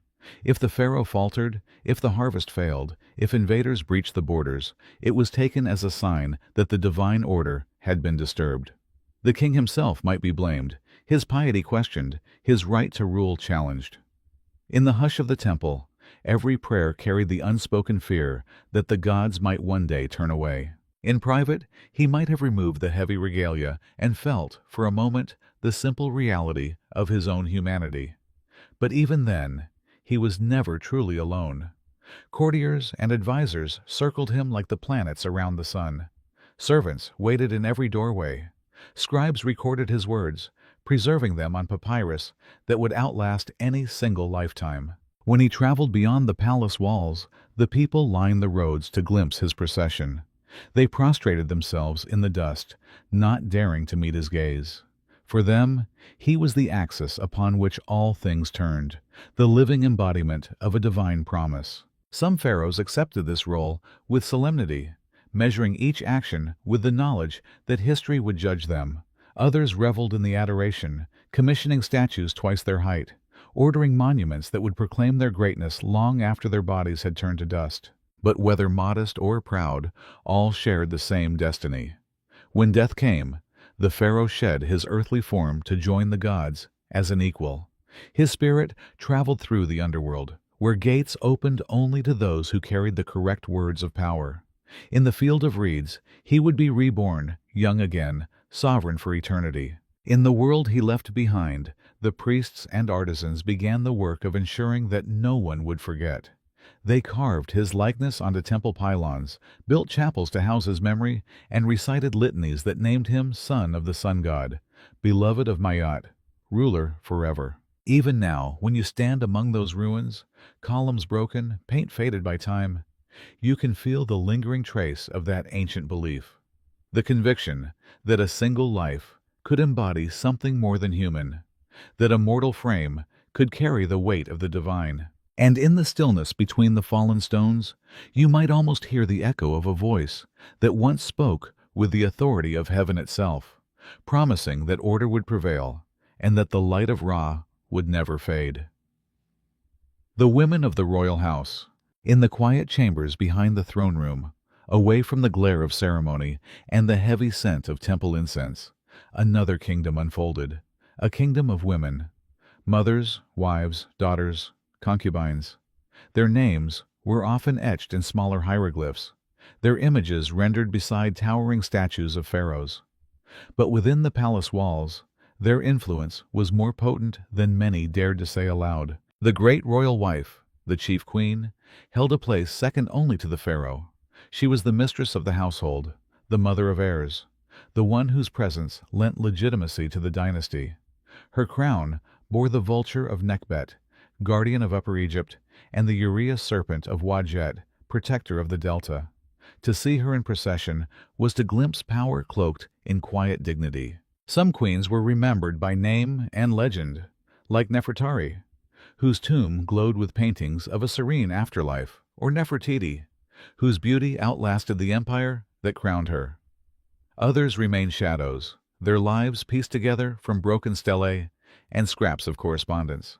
But whatever their fame or obscurity, each woman occupied a delicate position. In a palace where lineage was everything, a queen's fertility was her strength and her burden. The birth of a son could elevate her to near divine stature. The failure to produce an heir could see her replaced or relegated to the periphery, her name gradually slipping from record. Beyond the chief queen were the lesser wives and concubines. Some were daughters of local nobles, offered in alliance. Others were foreign princesses, their marriages cementing treaties between empires. They arrived in caravans laden with gifts, gold, lapis, horses, and were installed in apartments overlooking gardens and pools. These women, too, could rise to prominence if fortune favored them. A concubine whose son became the chosen heir might see herself elevated above all rivals. Yet more often, their lives passed in relative quiet, marked by ceremony and the rhythms of childbirth, education, and devotion to the household gods. It was a world of rivalries, where soft words carried hidden barbs and alliances shifted with each birth. Within the harem, an enclosed court guarded by eunuchs, intrigue bloomed in the shadows. Confidences were traded, loyalties tested, suspicions whispered in the spaces between meals and prayers. The royal children moved through this landscape like small, precious vessels of ambition. Princes were educated in hieroglyphs and warfare, taught to recite hymns and wield the khipesh sword. Daughters learned music and dance, the arts of diplomacy, the rituals of womanhood. From their earliest years, they knew they were not ordinary. They were pieces on a board whose rules were older than memory. Sometimes, the ambitions of these women ignited open conflict. A mother might conspire to advance her son over his brothers. A sister might marry her brother, believing that divine blood must never mingle with common lineage. In the reign of Ramses III, the harem conspiracy unfolded, a plot in which a secondary wife sought to assassinate the pharaoh and place her son upon the throne. When it failed, the punishment was swift and terrible. Records list the confessions extracted from conspirators, the executions carried out in solemn reprisal. Yet there was tenderness, too, in the hidden corners of palace life. In letters scratched on shards of pottery, queens in distant palaces sent greetings to their children. In small ivory boxes, toys and combs were tucked away as keepsakes. In painted scenes, a queen reached to touch her husband's arm or bent to kiss the brow of a child. When death came to these royal women, their tombs were prepared with care. Some were buried beside their husbands in the Valley of the Kings, their sarcophagi adorned with protective spells and images of Isis embracing them. Others rested in separate necropolises, surrounded by the offerings they would need in eternity: jars of perfumed oil, baskets of dates, amulets shaped like sacred animals. Even in death, their influence did not fade entirely. The memory of a powerful queen could bolster her descendants' claims to the throne. Her statues might remain standing in temple courtyards, her name spoken in ritual centuries after her last breath. And when you walk today among those temples and tombs, you can feel their presence, a quiet current beneath the surface of history. It is the story of women who navigated a world of ceremony and ambition, whose lives shaped the destiny of empires, even when the world beyond their walls barely spoke their names. And in that hush, you might wonder how many other voices wait in the silence, still dreaming of the day their stories will be told. The obsession with legacy. From the moment he was crowned, the pharaoh's gaze turned forward, far beyond the horizon of his own life, beyond the years and seasons that would unfold during his reign. He was taught that his duty was not only to rule in the present, but to secure the memory of his name for all eternity. Legacy was not a passing ambition. It was an obligation woven into the very fabric of kingship. This obsession found expression in every monumental project. The pharaoh's architects and artisans were summoned to draft plans that would outlast wind, flood, and the slow grinding of centuries. Temples arose along the Nile, their pylons carved with scenes of offerings and triumph. Obelisks were quarried from red granite and ferried downriver, their points gilded so they caught the first light of dawn. Each carving, each inscription was a declaration. I existed, I ruled, I was chosen by the gods. The Great Pyramid of Khufu, the sprawling mortuary temples of Ramses II, the colossi of Amenhotep III, these were not simply acts of devotion. They were strategies against oblivion. But legacy did not live only in stone. It also took shape in stories. Lists of victories, decrees of justice, records of generous offerings to the gods. Scribes recorded these deeds on papyrus scrolls and stelae, ensuring that a king's reputation would survive even if his monuments were toppled. In palace workshops, artisans produced statues in countless sizes, some vast enough to fill temple halls, others small enough to hold in a hand. Each carried the same serene expression, the same youthful perfection, as if to suggest that the king existed in a realm beyond decay. Yet for all the splendor, this pursuit of remembrance was laced with dread. The Egyptians believed that to be forgotten was a second death, more final than the first. If no one spoke a name, the spirit would lose its foothold in eternity. To prevent this, pharaohs ensured their cartouches appeared everywhere. Even in distant quarries and mines, work crews were commanded to carve the royal emblem. Sometimes, the desire to be remembered grew into rivalry. A new king might erase the names of his predecessors, chiseling them away so his own lineage appeared unbroken and supreme. The heretic pharaoh Akhenaten, who replaced Egypt's pantheon with the worship of the Aten, saw his memory systematically eradicated. His successors struck out his image, defaced his inscriptions, and buried his monuments beneath new constructions. Such erasures were acts of violence against the dead, an attempt to banish them from the eternal story. But even this could not entirely efface a legacy. Fragments of Akhenaten's reign survived in hidden caches, in buried walls, in the memories of those who had served him. There was a softer side to legacy as well. Some pharaohs endowed libraries and schools, hoping their names would be honored in the learning of future generations. Others established festivals to be held in their honor, with feasting and hymns, so that the living would continue to celebrate their presence. In the final years of a reign, the question of remembrance must have grown heavier. As the pharaoh aged, he saw the younger generation preparing to take his place. He knew that the monuments he began might not be completed until long after his burial.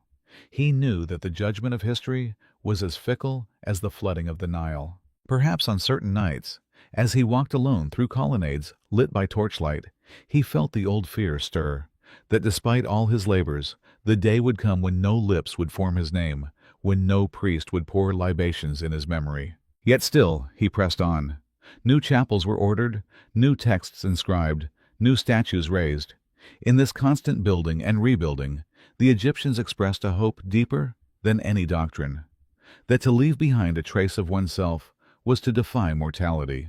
Today, when we stand among their ruins, the names of these kings still speak to us, carried on the wind that sighs through fallen lintels and shattered halls. It is a quiet triumph over time itself, a testament to the power of memory and to the universal longing to be seen, known, and never entirely lost. And perhaps this is the truest legacy of the Pharaohs, not simply the monuments they left behind, but the reminder that even in the most exalted life, the fear of being forgotten is a thread that binds us all. The burial rites. When the final day came, when all the embalmer's work was complete and the tomb was ready to receive its sovereign, Egypt turned its face toward one of the most solemn spectacles in the ancient world.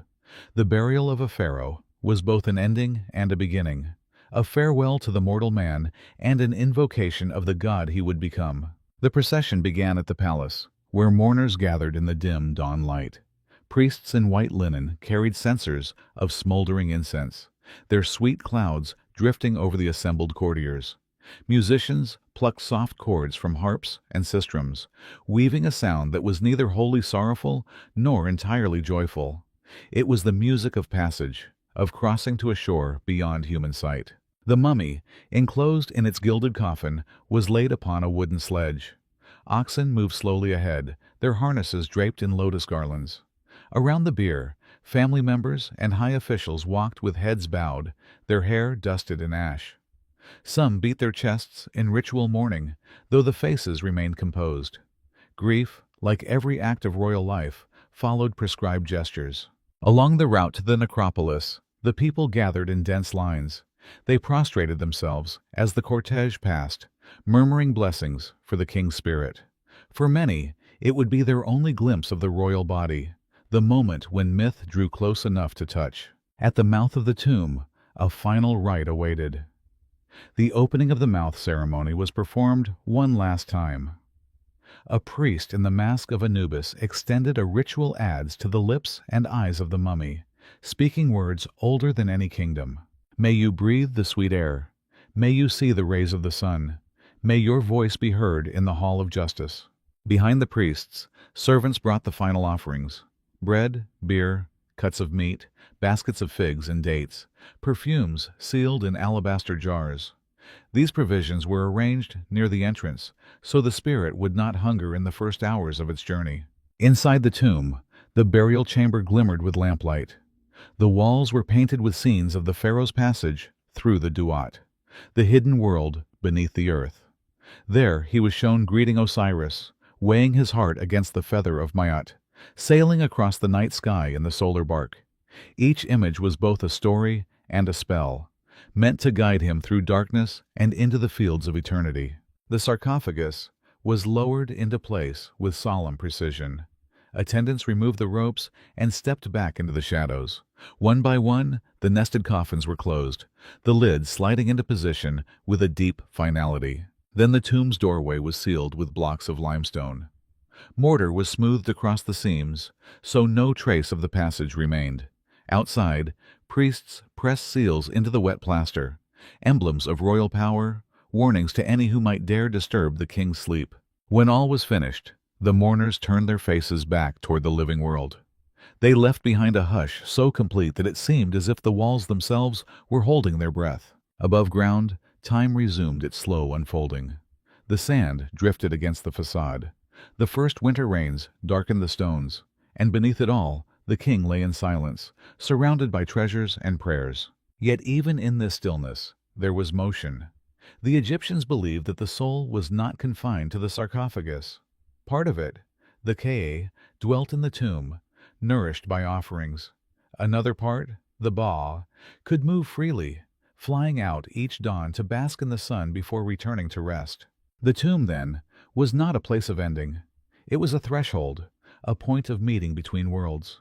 Each offering made in later years, each jar of beer poured onto the earth, each hymn sung by candlelight, strengthened the bond between the living and the dead.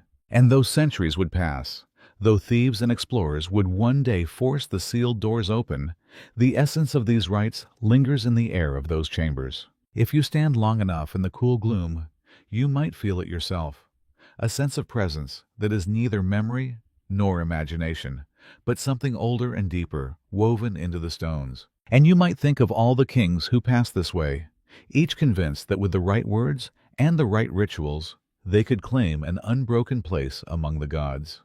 The afterlife beliefs. Beyond the final sealing of the tomb, beyond the flickering lamplight and the hush of the burial chamber, the pharaoh's spirit embarked upon the most important journey of all. In the Egyptian mind, death was never a simple cessation. It was a crossing into an existence that mirrored life, yet transcended its limitations. A place where the king would reign forever, nourished by the gifts of the living and the blessings of the divine. The afterlife, they believed, unfolded in the Duat, a vast, unseen realm beneath the earth and beyond the stars. It was neither holy darkness nor pure light, but a landscape of gates, rivers, and caverns watched over by spirits and gods.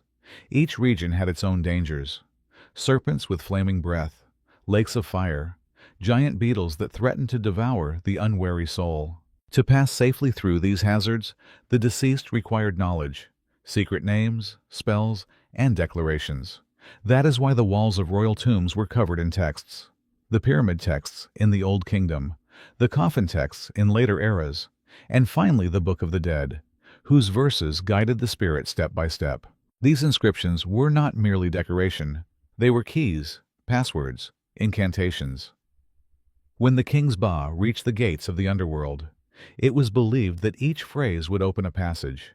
Each recited line would disarm a guardian. Yet at the heart of this journey lay a more profound test. In the Hall of Maat, the spirit would stand before Osiris, the Lord of the Dead.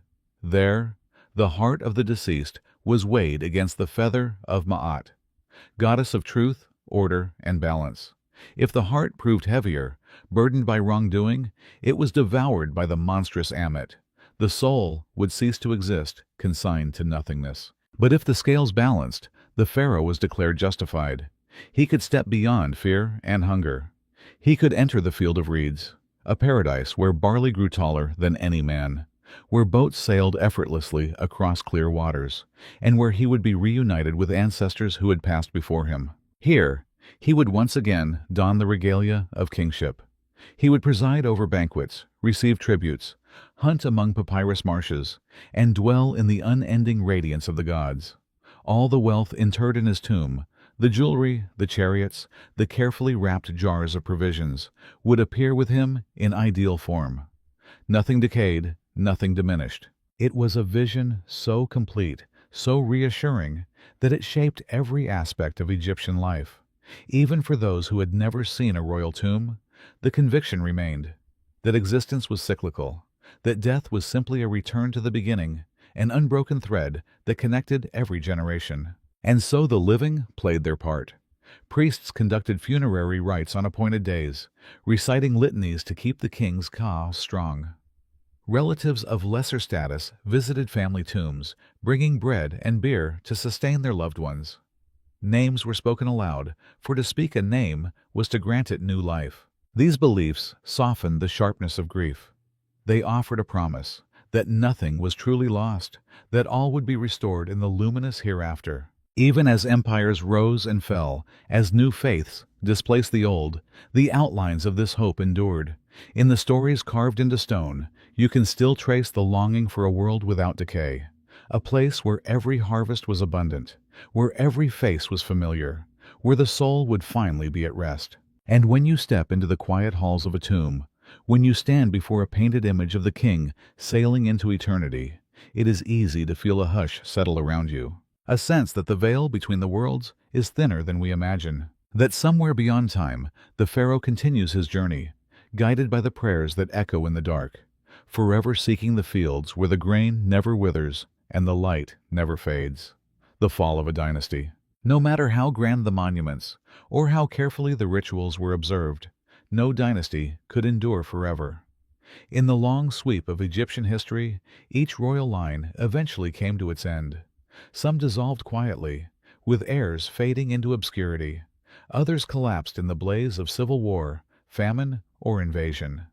The fall of a dynasty was never a single event.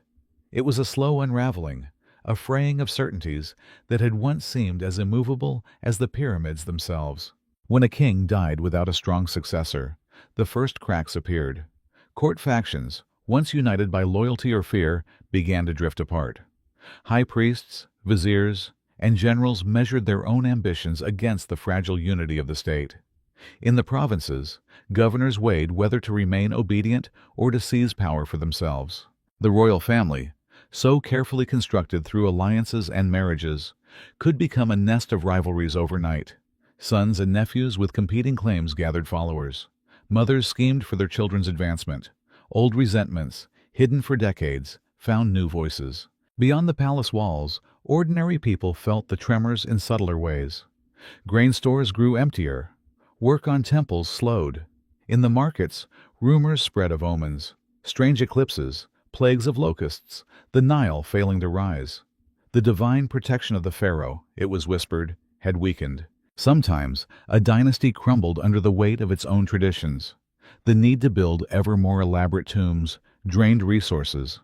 The insistence on maintaining vast households and lavish ceremonies left little margin for times of scarcity. The very splendor that had once impressed neighbors became a burden that could no longer be carried. Other times, the threat came from beyond Egypt's borders. Invaders crossed the frontiers, the sea peoples arriving by ship, Libyan chieftains encroaching from the west, Nubian armies moving up the Nile. They tested the discipline of Egypt's garrisons and the resolve of its rulers. A strong dynasty could repel these dangers, binding the land together in common cause, but a faltering one often found its enemies emboldened. When a dynasty fell, its symbols were sometimes erased. Successors, eager to legitimize their own reign, might deface cartouches, chisel names from temple walls, or recarve statues in their own image. To the Egyptians, this erasure was more than politics. It was an attack on the deceased king's afterlife. If no one spoke the name, the soul would wander alone. Yet for all the drama of collapse, the memory of a dynasty was rarely extinguished completely. In hidden caches, old records remained. In villages, elders told stories of the days when such and such pharaoh built canals or conquered distant lands. And in the great necropolises, the tombs endured, sometimes plundered, sometimes forgotten, but still present beneath the sand. When the 20th dynasty drew to its close, Egypt entered the third intermediate period. Power fragmented. Local rulers rose in Thebes and Tanis. The high priests of Amun became almost kings in their own right. Foreign mercenaries found new patrons, their loyalty bought with treasures once intended for temples. It must have been a disorienting time. A world once defined by the unbroken line of divine kingship, now splintered into competing centers of power. For ordinary Egyptians, the rituals continued as best they could. Offerings were still placed in family tombs. Prayers were still spoken to Osiris. But the old assurance that the pharaoh's will guaranteed the order of the cosmos faded into something more uncertain. And yet, there was a quiet resilience in this unraveling. Even as dynasties ended, the culture itself did not vanish. New rulers adopted the ancient forms, wrapped themselves in the same iconography, and spoke the same hymns. They too wanted to be remembered, to be counted among the unbroken chain of those who had worn the double crown. If you stand among the ruins of a dynasty's final monuments, you can almost feel that mingled atmosphere, part mourning, part hope. The sense that endings are never truly final, that something always carries forward. And perhaps that is why Egypt endured for millennia. Not because any single dynasty proved eternal, but because even in the moments of collapse, the faith in renewal never disappeared completely. The pharaohs and their gods. Among all the stories carved into temple walls and painted onto tomb ceilings, none feel more essential than the bond between the pharaohs and their gods. This relationship was the axis upon which the entire civilization turned. From the moment a king received the crowns of Upper and Lower Egypt, he ceased to be merely mortal. He was the chosen intermediary, the living vessel of divine purpose, the presence on earth that made all things flourish in their appointed time. Each god had a domain. Ra sailed the solar bark across the sky. Osiris ruled the green and secret world of the dead. Isis spread her protection like a veil. Horus guarded the throne itself. Together, they formed a cosmic family, a web of forces whose stories echoed the struggles and triumphs of human life. The pharaoh did not worship these deities from afar. He was bound to them by sacred duty and blood. In one sense, he was the son of Ra, a spark of the sun incarnate. In another, he was Horus made flesh, carrying forward the victory over chaos that Horus had once won against the god Seth. Even in death, he was not simply a shade, but Osiris reborn, ruler of the afterlife. This blending of myth and kingship shaped every ritual. At dawn, the king's priests greeted the rising sun with hymns, opening the doors of the temple sanctuary so the first light would fall upon the god's hidden statue. They washed and dressed the image, offering food and incense. Though the pharaoh himself was often absent in body, it was always his authority that made the service valid. During great festivals, the king sometimes took the god's statue from its shrine. Carried in a gilded bark on the shoulders of priests, the divine image emerged into daylight, moving among the people in a procession that blurred the line between heaven and earth. Crowds gathered along the avenues, their voices rising in a chorus of welcome. They threw flowers and cried out blessings, for in that moment the god was present among them, and so was the living god-king. At Karnak, Luxor, and Philae, these ceremonies repeated season after season, century after century. Each pharaoh built new halls and gateways, adding inscriptions that proclaimed his devotion. Some left entire temples devoted to their chosen patron. Ramses II filled Abu Simbel with colossal effigies of himself, enthroned beside Ra-Horakhti. Amenhotep III raised courts of stone lions to honor the solar god. Akhenaten went further still, declaring the Aten, the sun disk itself, the sole deity worthy of worship. This last experiment proved too radical for most. After Akhenaten's death, his successors dismantled his temples and buried his memory. The old gods returned, their cults re-established with fervor.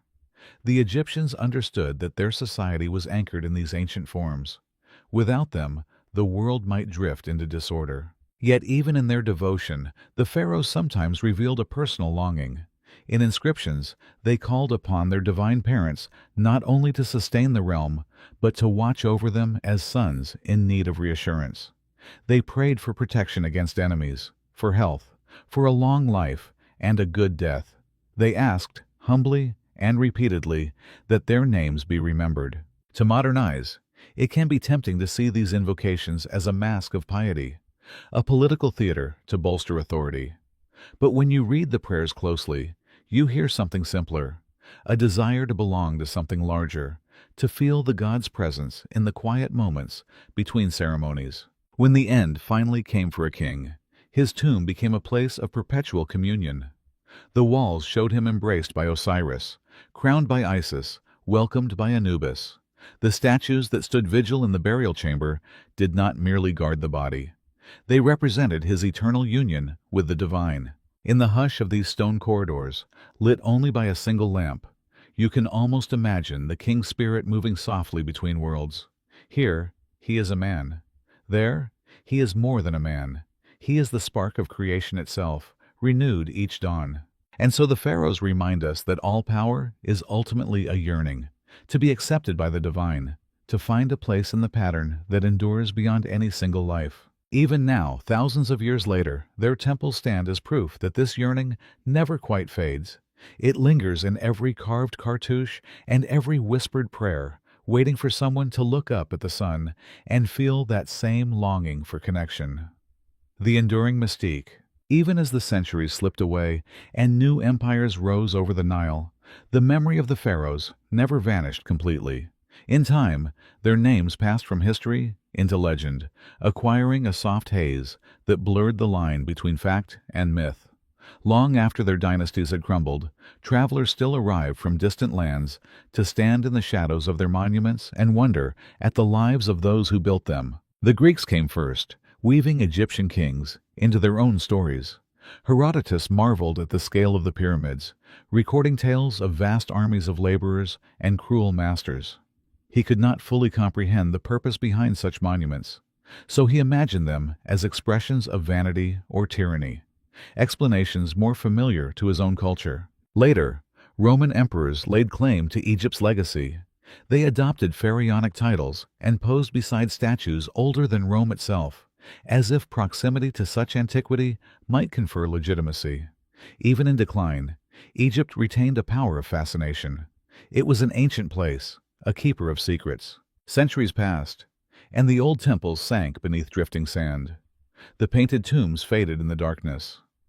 But the memory of the pharaohs survived in travelers' accounts and in the superstitions of local villagers. Some believed the mummies were guardians of hidden treasure. Others feared them as restless spirits. In Europe, curiosity about Egypt turned into obsession. Collectors scoured the country for relics, shipping mummies and sarcophagi back to dimly lit parlors and museum halls. Scholars pored over scraps of papyrus, struggling to decipher a language that had been silent for millennia. Then, in the early 19th century, a single discovery shifted everything. The Rosetta Stone, unearthed by French soldiers, provided the key to understanding hieroglyphs. Slowly, patiently, researchers began to translate the texts. What had once been only symbols, mysterious birds and serpents etched in stone, resolved into prayers, decrees, and hymns.